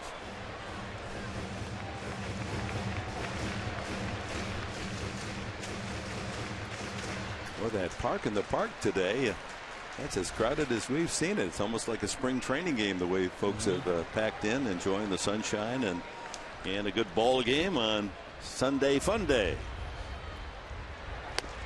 Strike 3, and Jansen ends the threat.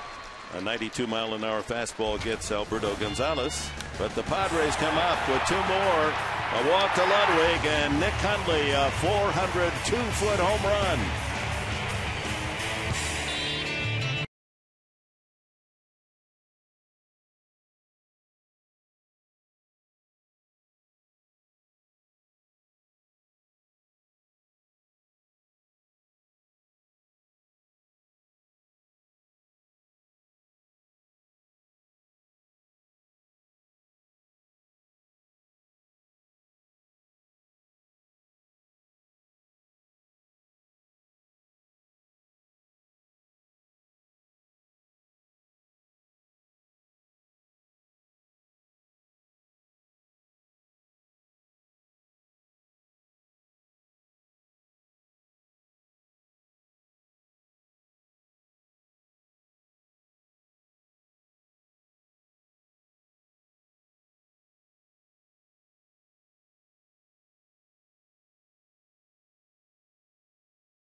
Inning and have a couple of singles off Aaron Harang since, and the Padres playing extra bases today.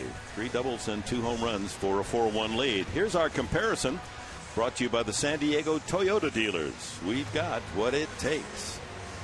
Well, before today, the Padres had that big outburst in St. Louis when they won 11-3, 11 runs, and then only 9 in the next 5 games. But they've come up with 4 today.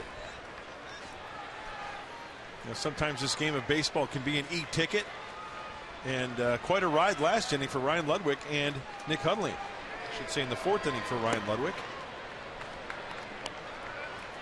Matt Kemp has popped up and flied out.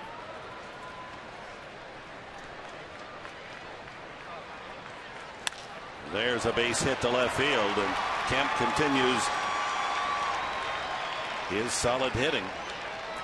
He has more hits than any Dodger. That's his 13th. And his 7th of this series as Luke Gregerson starts warming up. James Loney, the batter. In this short season, Loney has only grounded into 1 double play this year. He flied to center and fouled to Lewick in the left field corner.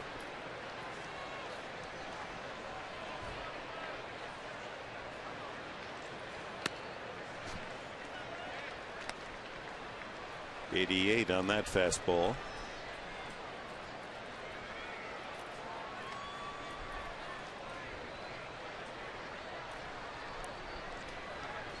Runner goes. Throw by Hundley again, sails over the shortstop, and Orlando Hudson a good job of backing it up. So Kemp another stolen base. That's his 6th. See if Nick's working underneath the ball here as we take a look at the jump. Good jump, a very good jump. And just kind of working underneath it a little bit and pushing the baseball. His 4th stolen base in this series. That takes away the double play chance. I know the catcher has to be quick. There's no doubt about that with the footwork and the arm and the release. I guarantee you Nick Hundley is going to be one of those guys who's going to go in the clubhouse after the game, watch video, and then also get on the field probably tomorrow and work on some things. Back to the mound, and they've got Kemp in. And no, they don't. He throws it away. Oh, my. And safe at second base is the hitter, James Loney, and scoring is Matt Kemp. Kemp stopped, and Harang, obviously, he stopped his throw. He was intending to go to third and changed his mind, and the ball slips right out of his hand for an immensely damaging error. Well, he had him preventing the ball to go up the middle, and the intent for Aaron Harang, you wanted to throw it to third base to get him back to second base. He would have been caught in a pickle. That would have been a huge out with a runner at first base. He just rushed the throw, worked underneath it, and threw it away. Now, Kemp has played that way the whole series, just daring on the bases. He's been picked off and still made it safely. He should have been picked off again there, or at least run down and out. Instead, he winds up scoring, and it's a 4-2 game, and that'll be it for Aaron Harang.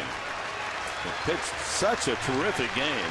1 run scoring without the aid of a base hit, and now another scores on an out. Is literally should have been an out, but is throwing error. But the fans salute him nevertheless, as well they should.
And our pitching profile brought to you by Mission Federal Credit Union, where your success is our bottom line.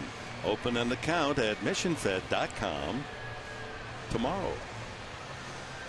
Gregerson a 7th inning specialist, a major league record in holds last year with 40. And Buddy Black also sends Cameron Maben to center field. So the double switch, and Maben will hit in the 9th spot. And if you're keeping score, the pitcher, Gregerson, in Eric Patterson's position, number 7. So Gregerson comes in with a run scored and Loney at second base and no one out. A 4-2 Padre lead. Dodgers very fortunate to get a run, and Loney should be out. He's at second base on the throwing error. Juan Uribe, the hitter. Uribe's popped to short and grounded to third.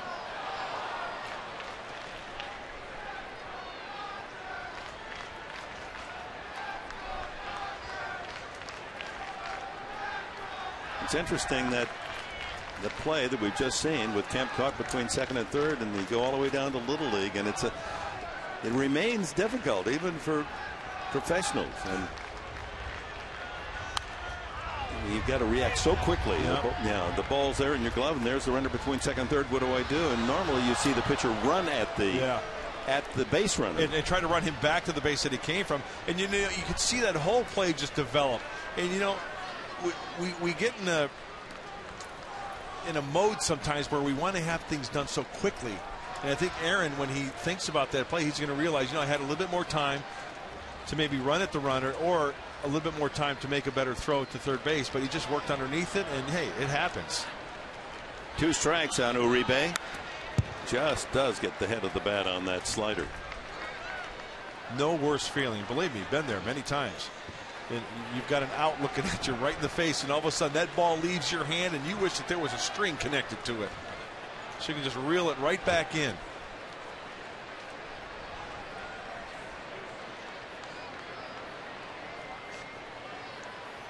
Two-strike pitch coming up on the third baseman for the Dodgers. He's playing third today. Casey Blake given the day off. Remember, Blake, when the final play of last night's game collided with Chase Headley, Blake was helped off the field and limping noticeably. We've questioned whether or not it was a serious injury, and is that why he's not in the lineup? And the word from the Dodger dugout is that they just wanted to give him a day off, just as the Padres have given Chase Headley the day off so far.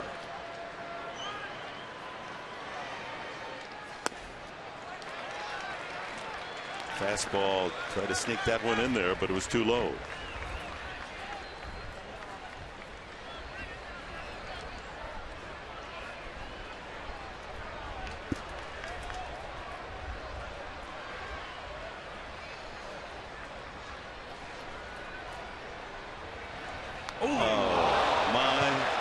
He was ahead of Uribe, 2 strikes, and that one gets away from him. Boy, Padre pitching much too generous here in the 7th. That brings the tying run to the plate. You see the spin on the baseball. It looked like a slider. He just didn't get. It looks like he tried to maybe throw the slider on the inside part of the plate. Didn't get it out in front enough, and plunks Uribe. Rod Barajas fouled to first and fly to center. Well, the good news, by sending Uribe to first base hit by a pitch, it sets up a double play. And Barajas is the a way good I look at it. Well, you're always not half full. And you know what? You're full. If he can't get out of the way, that's his fault, right? That's right. Pitchers never hit batters.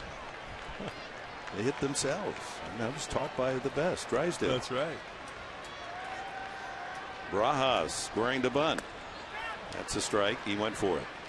Boy, Mattingly, interesting. He's really playing for one run at a time. I guess he figures that this is the team he's decided that isn't going to get a lot of runs on one swing. You got to play for a run at a time. And he's been sacrificing from the first inning. 4-2 Padres, a troubling inning. Well, let's see if Mattingly puts the hit on here, because sometimes you get into the mind of the defense that he's going to square around. You throw a pitch down the middle of the plate thinking that they're going to bunt. Yeah, he is swinging. Very good. You have that infield all drawn in. More holes to hit. Long check by Barajas for the signs. Tim Wallach down there at third. Former Cal State Fullerton ace.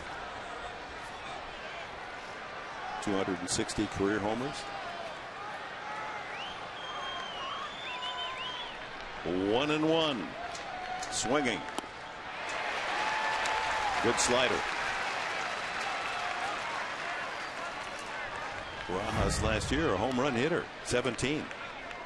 Well, it almost looks like a backup slider. You see that ball usually down and away to the righties. That actually kind of looked like it went down and in. Sometimes the slider will do that. It's called the old backup slider. Loney off second. Safe in the air. Uribe at first, hit by a pitch. That one will make it back into the lower deck behind the Padre dugout. Jamie Carroll on deck, and then the pitcher's spot here in the seventh. Started with Kemp's line single to center, stole second. Then Loney hits that comebacker to Harang, who threw it away at third. That allowed Kemp to come around to score. Loney to second.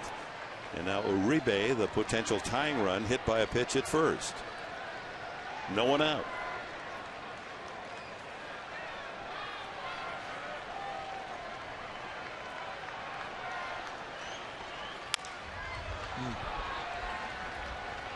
Threw him a fastball. Got it in. Yeah, we've seen more fastballs from Luke Gregerson. That started in spring training.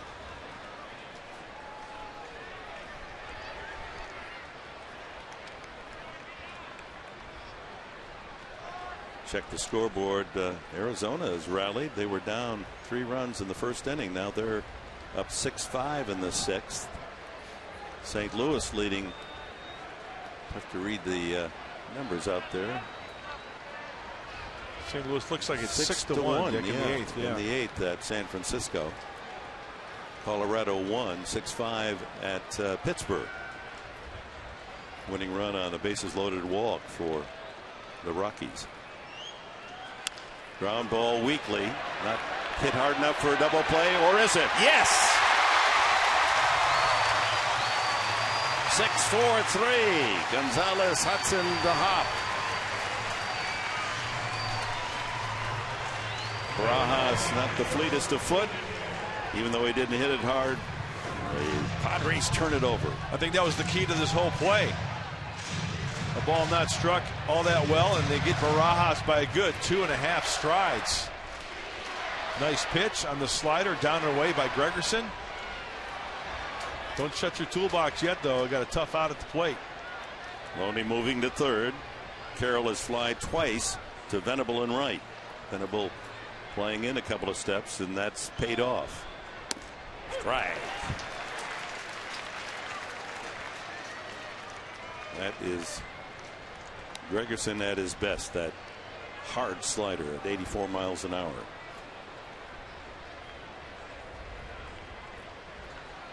Going retro.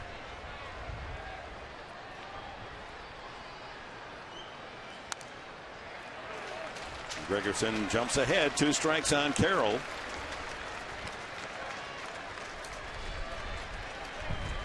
If the Padres can get out of this with just surrendering 1 run, base hit, error,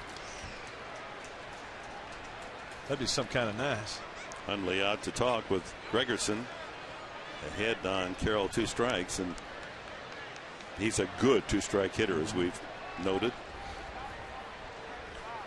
If he keeps it going, Xavier Paul, left-handed hitting outfielders on deck. He would pinch hit for Kenley Jansen. Well, long discussion here between Nick and Luke. Yeah, Sunday, you know, to get out of here, the game goes just 9 or 8.5. You got dinner plans, and you got to talk over those. Hopefully 8.5 at home. Yeah. Absolutely. Yeah, even maybe the weather nice enough to have a little barbecue tonight. You're going to invite us? I was kind of looking at you and as if you might be in an invitational mood. Go up to your chalet. 2 strikes. Ooh, just spoiled that one.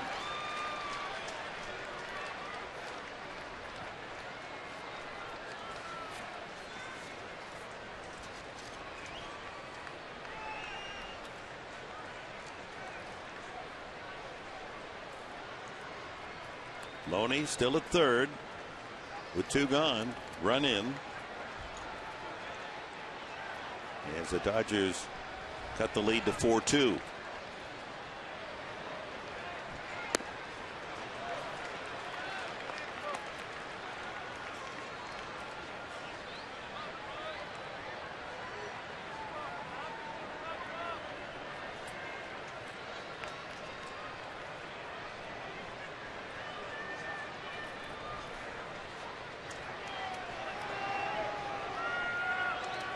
One-two pitch.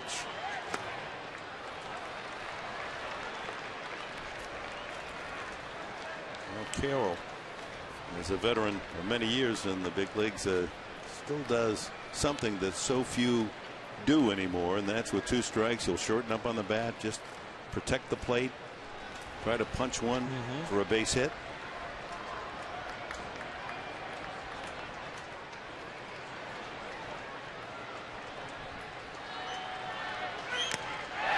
Struck him out. Foul tip into the glove of Hundley.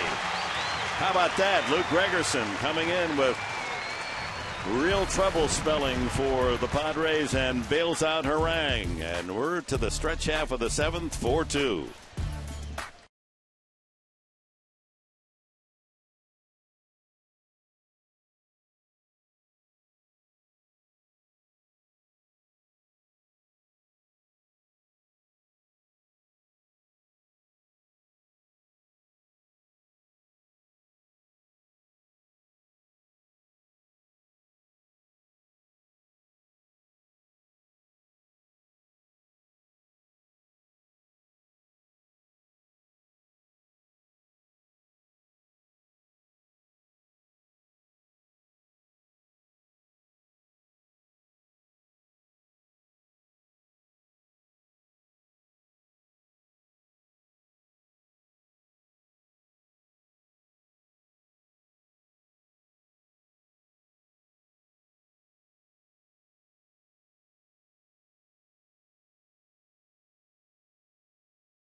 Constructed, and that's the is that the main drag? That's the busy intersection, Tavern Road and Victoria. How many The barber shop is right there past, kind of like a lower right on the left-hand side. That's Tom Knight's barber shop. Went there for many years. How many traffic lights in Alpine?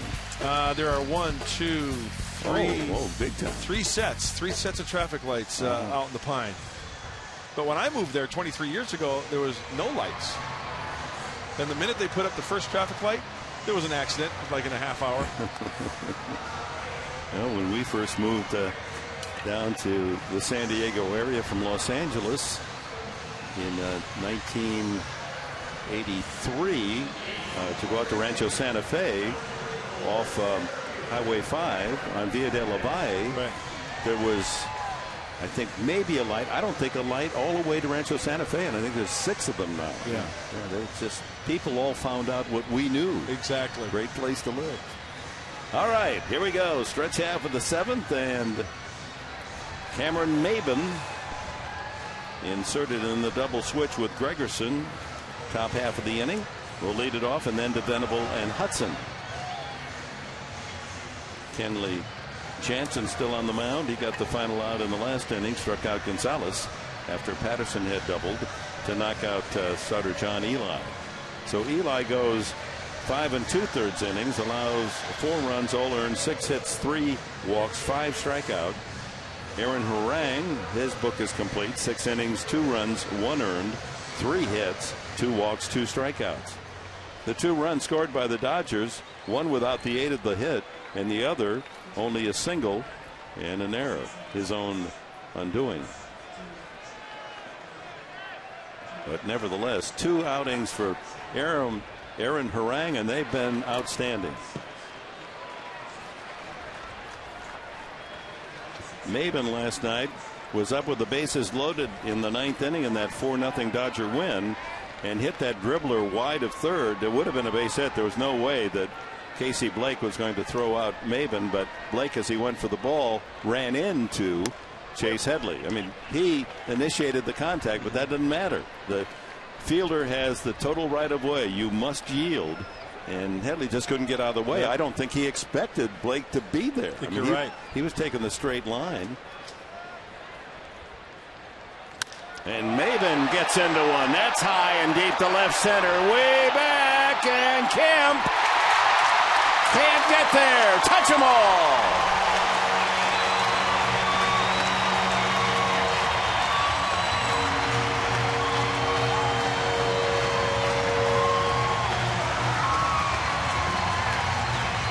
Maben's second home run of the season, and the Padres get the run right back. It's 5-2. Seems to be a little jet stream out to left center field, and that pitch down and away. Maben puts a great swing on it. Now Jansen throwing the ball hard. A great effort by Kemp. Oh yeah, Ernesto Frieri waving the towel out there. Top of the order, and Venable swings at the first one. So just back to conclude last night's game, you know, you go home, the beauty of baseball, you start replaying. Well, what if this and if that? Let's say that there had not been obstruction by Headley, certainly unintended. He said he thought Blake ran into, it did run into him. There's no question about that. It would have been a 4-1 game, bases still loaded, and some Padres on the bench that could swing the bat. Ludwig was still available, and Hundley was still available to hit. But that unusual ending to a ball game, and it went in the Dodgers' favor.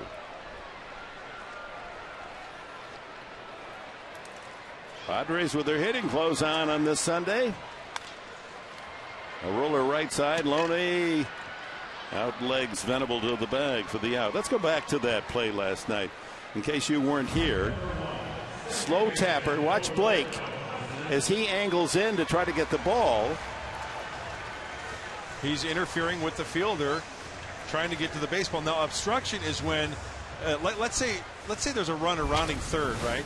And the third baseman gets in his way to obstruct the runner from going to third and trying to score. That's when obstruction would be called. So this is interference. This would be interference because the runner was interfering with the fielder with the intent of trying to field the baseball.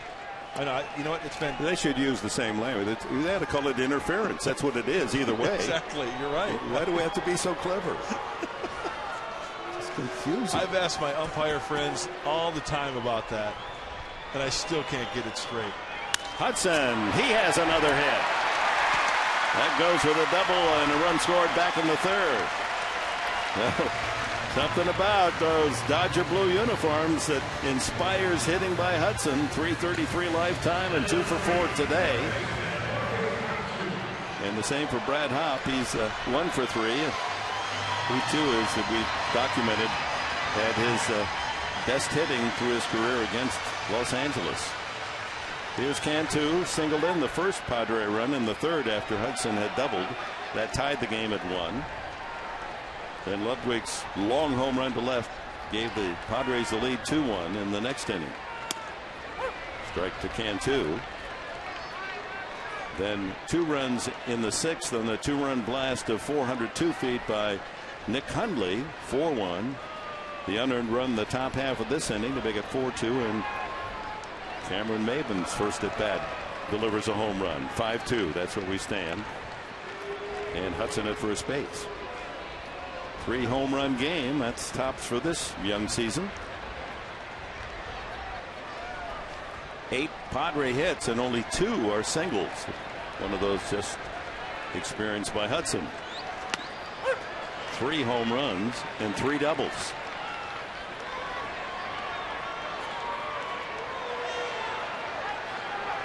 Boy, Maben has power straight away. Yes, he does. Remember his home run in St. Louis was up on the terrace of straight center field.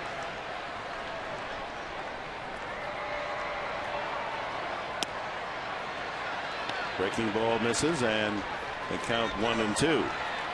And that's a bolt out there to left center field into the Padres bullpen. You know, that's no cheapie.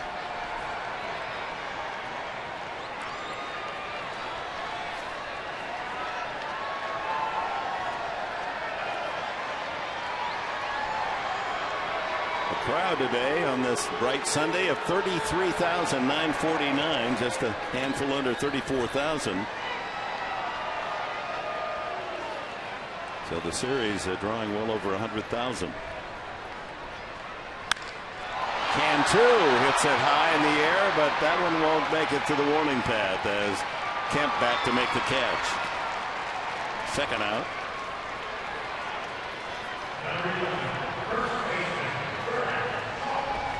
Padres and Dodgers on Friday night, a game that probably would have drawn 40,000 or more, but with the rain and the terrible conditions, nevertheless 32,000 were here. Sellout last night 42,000, and then 33,000, almost 34,000 today.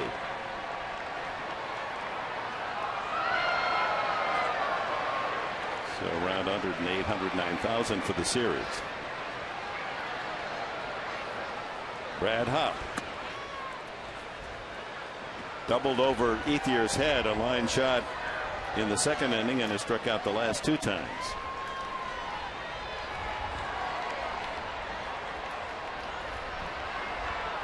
Two out. Hudson leads away from first.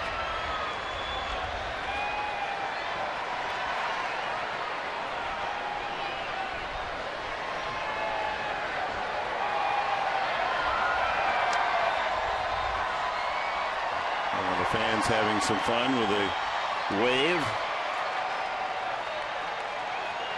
Now making its way through the left field bleachers. Now let's see if the park in the park, even some of those folks getting involved.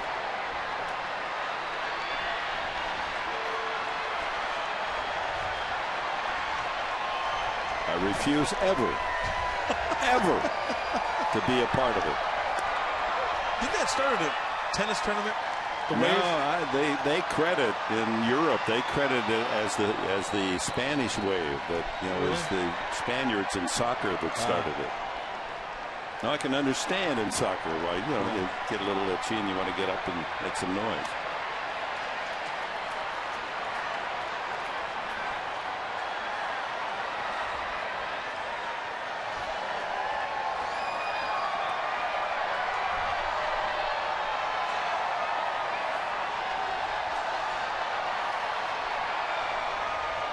All right, quiet. You'll wake up the dog. 2-1. Runner goes. And in with a steal is Hudson as catcher Barajas couldn't get a good grip on the ball. Well, that's a big frame out there in Jansen. A lot of elbows, a lot of knees, and plenty of time. Barajas bobbles the baseball, and that results into a King Stallman stolen base for Orlando Hudson. His second steal of the season.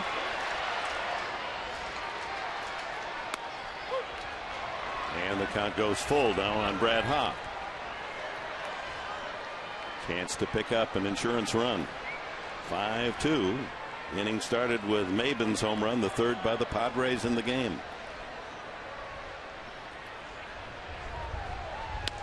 And Hopp goes down for the third straight time. But the Padres get another run on Maben's home run. 2 hits and 1 left. After 7 at Petco. San Diego 7. San Diego 5. Dodgers 2.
Box score brought to you by Toyota of El Cajon. We went green to save you green. Looking at a couple of key games. Chris Young, another great outing. Went 7 innings, 1 hit, 1 run. He was ahead when he left the game, but the bullpen let him down, and the Nationals eventually in extra innings beat New York. And the Cardinals in the top of the 9th have a 6-1 advantage behind Kyle Loesch at San Francisco. David Freese, a couple of singles and a double and 3 RBIs for the third baseman. New pitcher for the Padres is Mike Adams. He will face Xavier Paul. Double switch. Chase Headley comes in to play third. Put the pitcher in the number 3 spot in the batting order.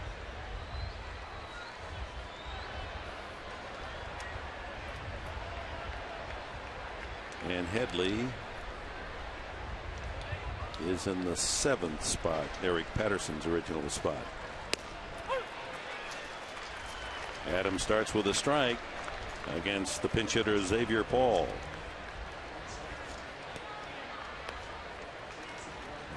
Gregerson really came in and did a terrific job. He did. At first and second, and gets the double play and the strikeout. Adams with a changeup, slider, had Paul way out in front. After Paul, the top of the order, Tony Gwynn, who's really had 3 terrific games against his ex-teammates. He scored one of the runs, has a hit and 2 at-bats and a stolen base. Got him swinging. Rearing back and firing. Mike Adams, that was a slider at 89. He's got a hard one, no doubt about that. Gregerson has a softer slider than Adams, more of a power slider from Mike Adams than Luke Gregerson. So 2 different looks. So many of the fans, when Tony Gwynn was first introduced in game 1, gave him a welcoming round of applause. But since then, with 5 hits against his former teammates, they're starting to boo him. Now that's the real spirit of the rivalry. After the season, the area can embrace Tony. In for a strike. Came in off the bench, 2 for 2 in the first game and knocked in the winning run. Then in the second game last night had 2 more hits, scored 2 runs. Leads off this game with a walk and a steal, scores. Came up with a line single in the 6th.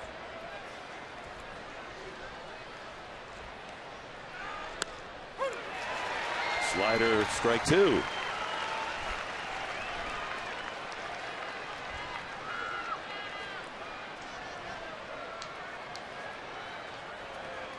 So Tony, as he stands in there, is 5 for 9 in the series with 3 runs scored and a key RBI. That was with the score 2-2 in the 11th inning. The winning run last night and the completion of game 1. 2 strikes the count.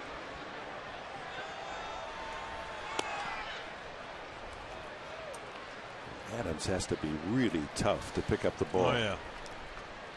Coils back and it just seems to come right out of his jersey. Hopefully the slider is camouflaged as it's thrown towards home plate.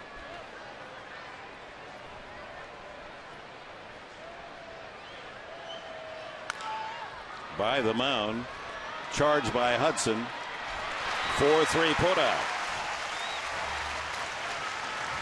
No room for hesitation by Hudson, recognizing the speed of Gwynn hustling up the line. 2 gone now in the 8th inning, and Aaron Miles, the switch hitting second baseman, steps up, sacrifice fly to left and grounded to second.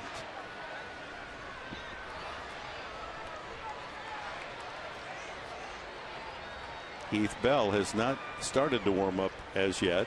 Could be if Mike Adams has an easy inning that he might go 2.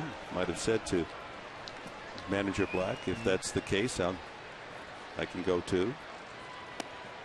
In for a strike to Miles.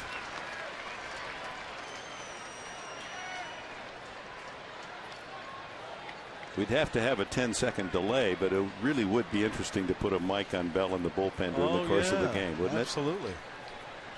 Just, what do they chat about out there before it gets serious?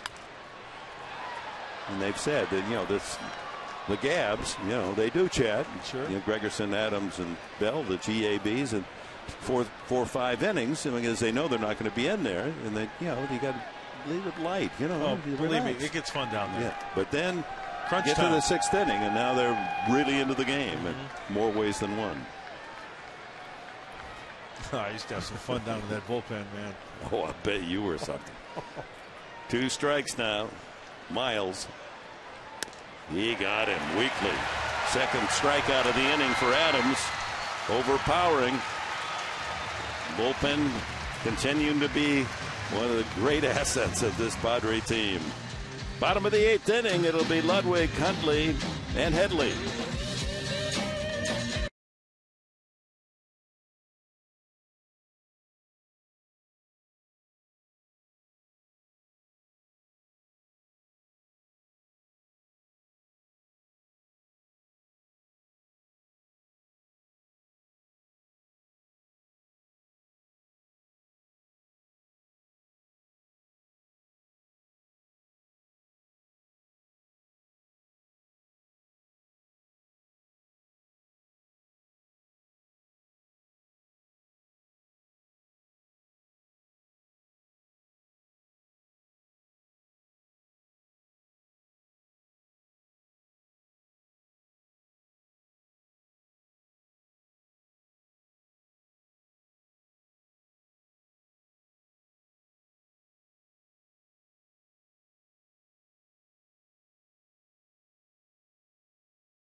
Continue to be on sale, and they're great opportunity for you folks to get a combination of tickets and save 20% at the same time. And you all know how it works. You can use those 10 tickets all in one game, 5 and 2 games, go to 10 different games just by yourself, however you see fit.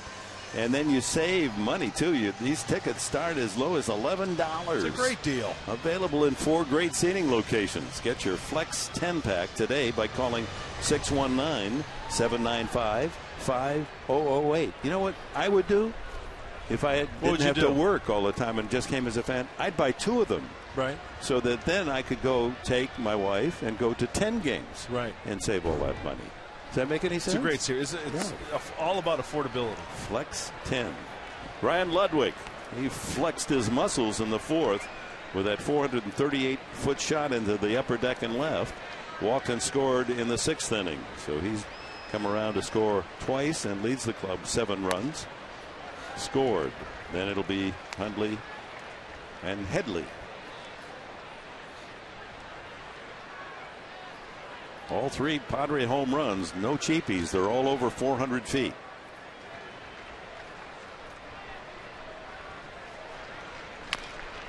High chopper. Uribe will have to hurry, and he gets the out. Maven's home run measured at 403 feet. Hundley's 402. And Ludwig gets the long ball reward with 438. And here is Nick Hundley's home run into the bullpen at left center. 402. 1 out here in the 8th. New pitcher is Lance Cormier for the Dodgers. I love that French pronunciation. Just sound like Lance Cormier should be skating down the right wing. He shoots, he scores. Light it up. puts the biscuit in the basket. There you go.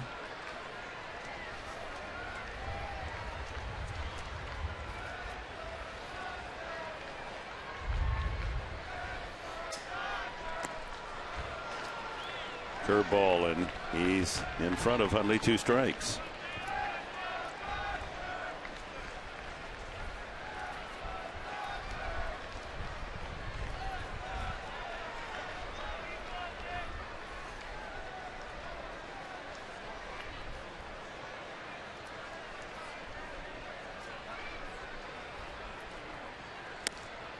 Inside, not by much.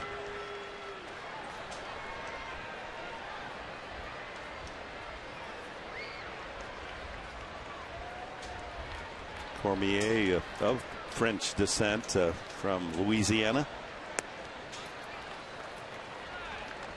30 years of age.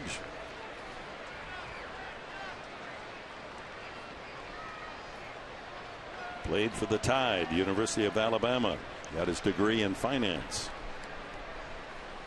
Lafayette, Louisiana High School. Cajun country. Full count now. Another curveball and in the dirt. Looking ahead to the 9th inning for the Dodgers. They've got their best scheduled ahead. Ethier, Kemp, and Loney, with anyone getting on base, Uribe. Still haven't seen any Heath Bell warming up. That one lifted foul off first and out of play. I don't know if he's stretching a little bit before there he gets is. There. Now he throws his first pitch out. You can't see him, Dick, because of the camouflage jersey. That's a good point. I like how those names, though, really stick out on the back. I think that's a nice touch. Yeah, I like the military uniforms of the last couple of years, but I think this is a real improvement. Not quite as busy. That smothered foul. Well, our thanks to all the military in attendance today. Look forward to opening the doors down the line every Sunday. Young men and women from Camp Pendleton. We're concerned that they wouldn't be here today, but when the national budget, the federal budget, was finally signed, then that allowed them to procure the buses to bring them in here. Padres were going to try to provide buses themselves. I mean, this is part of the whole Sunday deal, Military Sunday, to have that upper deck and right field full of uniforms. Hundley way out in front of that one. That's going to make it into the 3rd deck. That's a Joe Carter foul ball. About 40 feet foul. I remember Joe Carter spinning on some sliders or guessing fastball in and rocketing him up into the upper deck at old Jack Murphy Stadium. Boy, that guy could turn on a fastball. Oh.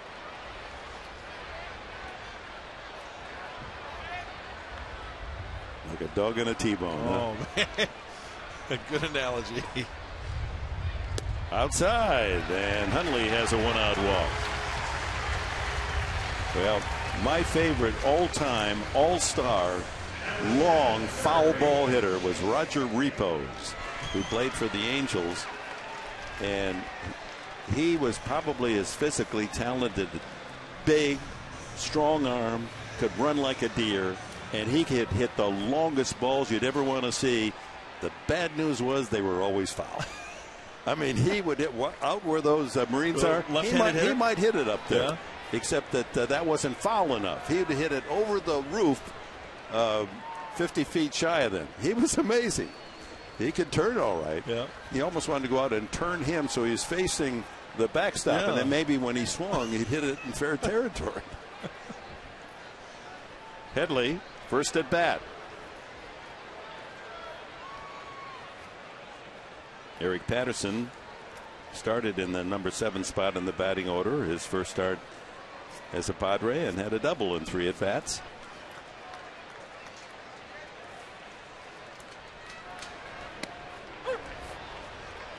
One ball and 1 strike.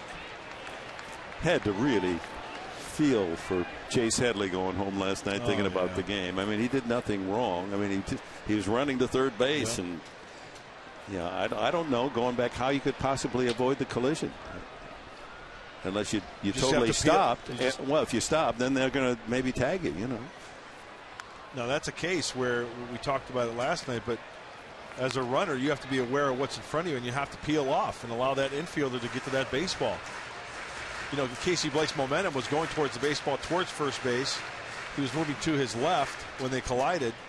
If you hesitate, you peel off towards the outside part of the baseline to avoid it, and then you go to third base, because his play was at first. He was going to first base.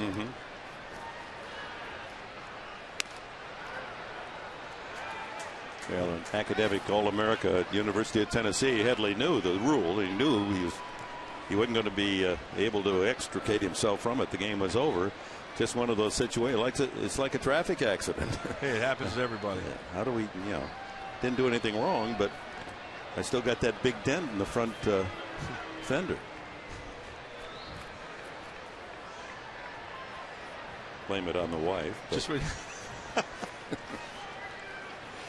Just when you think you've seen it all, huh? Yeah. To end the game. In the game of baseball. 2-2 to Chase.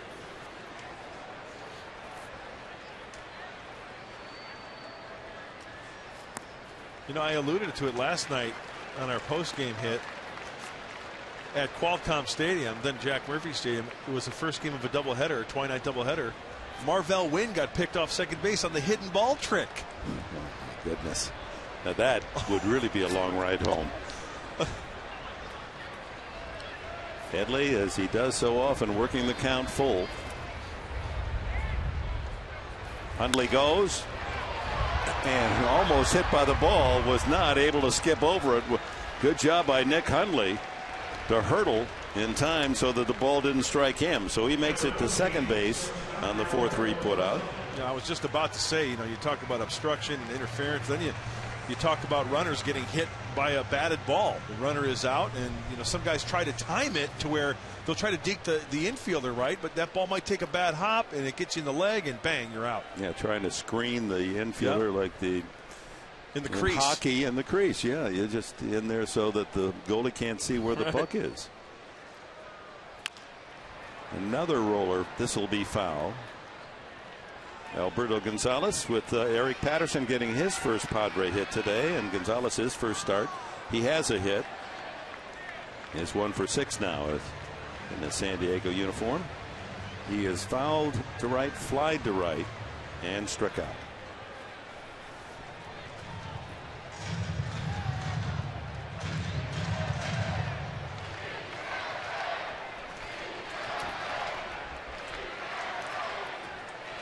Five-2 Padres. Hundley at second, 2 out here in the 8th.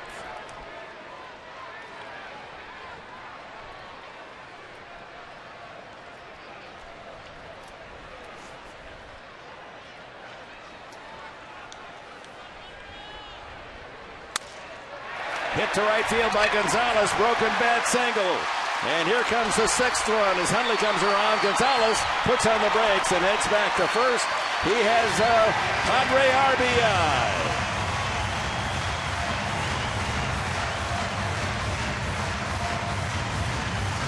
So the walk to Hundley pays off. Well, the Padres have now scored in the 6th, 7th, and 8th inning. 3 innings in a row to go along with the 3rd and 4th this afternoon. Sunday is run day. First time all season that they've scored in the 6th. First time they've scored in the 7th. First time they've scored in the 8th. So with the lead now at 6-2, Pat Neshek starts to throw, and Heath Bell sits down in the Padre bullpen. Cameron Maben came into the game in a double switch, and in his one at bat in the 7th inning, hammered that 403-foot home run.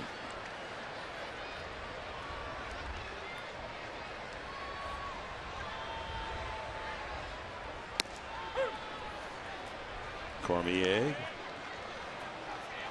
86-mile-an-hour cut fastball, 1-1 the count.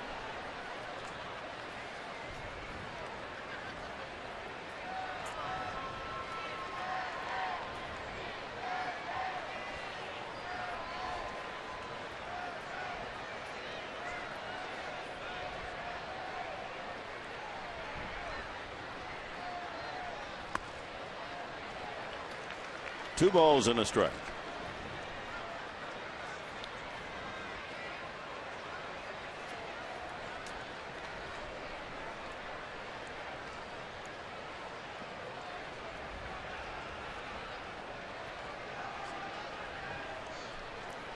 Gonzalez a safe lead. Barajas able to knock it down, but that's a wild pitch that'll send Gonzalez into scoring position.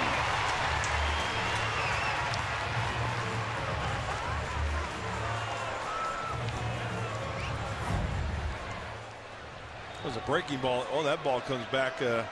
Surprised that Barajas. He tried to backhand that one, and Gonzalez takes another 90 feet on the wild pitch. Padres trying to add on here.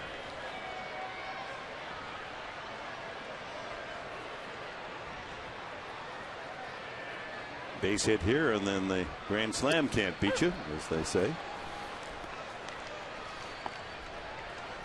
Good point. Got to keep him out of slam range. And that dictates moves during the course of a late game. And we've already seen one of those, getting to a 4-run lead, sitting down the ace reliever Heath Bell. That ball hit well to right center field. Kept going over. He won't get it. Maben for extra bases again. Let's see if he tries for 3. Look at those long strides. He's got an RBI. He's got a stand-up triple. Oh my.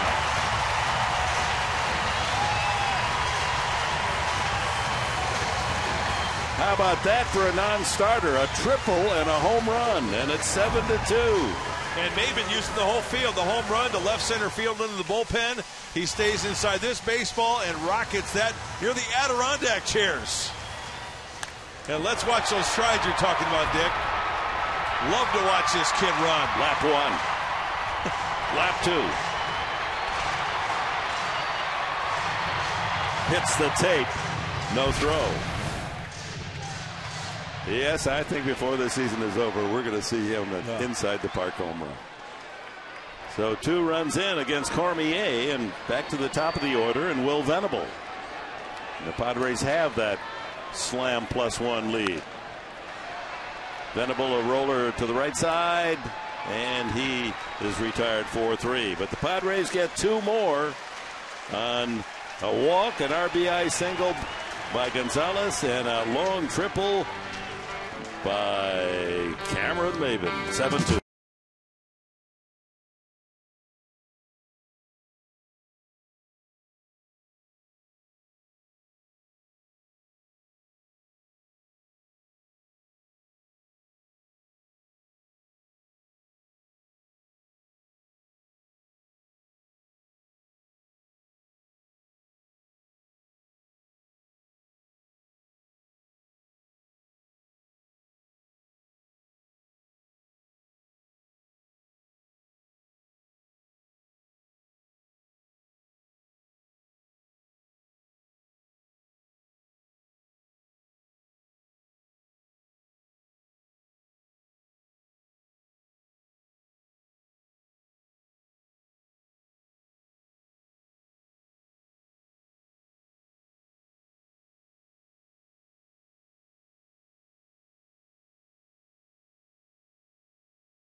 All the chatter from the Padres dugout and scans keys to a Padres victory tomorrow on the Honda Dealers pregame show. You make it sing, Mark Grant.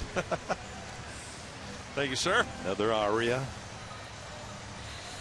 as Pat Neshek Abendigo comes in. Isn't that with a song and a song? Meshach Abendigo? That's in a song, a lyric somewhere. I have to look that one up. Put it on my iPod. Fastball strike. Ethier, Kemp, and Loney to face Neshek here in the 9th.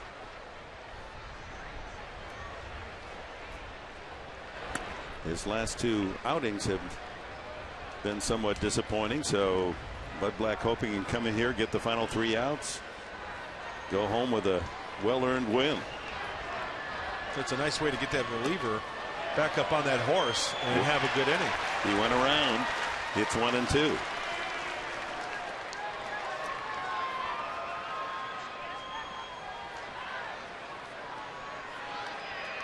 Neshek got that win in the opener at St. Louis in extra innings. He's given up a couple of runs and 3 1/3 innings, 4 walks.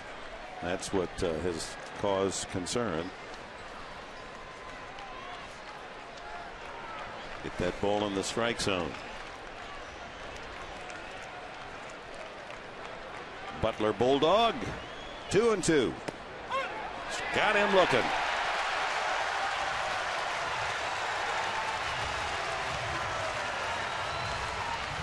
Shadrach, Meshach, Abednego, the 3 Brave Boys song. Meshach, Abednego. I don't know what that means, but has a nice, rhythm. Sure. A nice rhythm on that slider as well for the strikeout. Aaron Harang, the bullpen trying to preserve the victory for Aaron. To go 2 and 0 here in the homestand, opening things properly with a victory last Tuesday against the Giants. Homeboy Clayton Richard is having to be patient after getting only 1 inning, and then the rain took him out of the game, and Kemp can't find that one from Neshek. All the pitchers hanging together. Dustin Mosley on the left, and they're making fun of they're making fun of Neshek in his delivery after he tosses it, like kind of his arm goes up in the air. See. 1 ball and 2 strikes. Let's watch this. The follow through coming from sidearm or underhand. It's kind of like a buggy whip. You got to get it up there like that Rafael Nadal forehand when he wraps it around his head. Kemp, has he had some series? Another base hit, his 8th in the 3 games.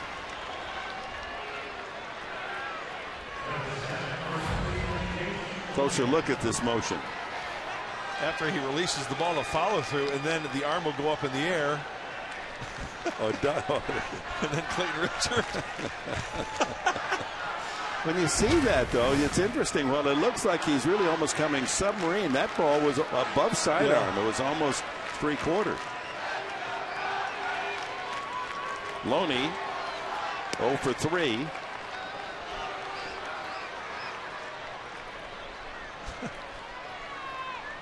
Dodger 2 runs total on only 1 hit. One of the 2 unearned. Out of play, and there goes Kemp. He's dancing around again. Yep. It's almost like, it's like the best base runner in Little League wants to get picked up, wants to get in a rundown in a pickle because they never can get him out. That's almost how Kemp has acted in this series. Well, his run doesn't mean anything. But earlier, right, exactly. And here he can do almost anything he wants, but ground ball could be 2. There's 1. Ball game's over as Loney hits into a double play. 4-6-3. The 3-game losing streak ends, and the Padres salvage this final game of the series. Aaron Harang's great starting pitching and long ball, 3 home runs and 3 doubles, part of the attack today. So the Padres celebrate. 7-2 the final score. We'll run down how it all happened and check the final totals for you when we return to Petco.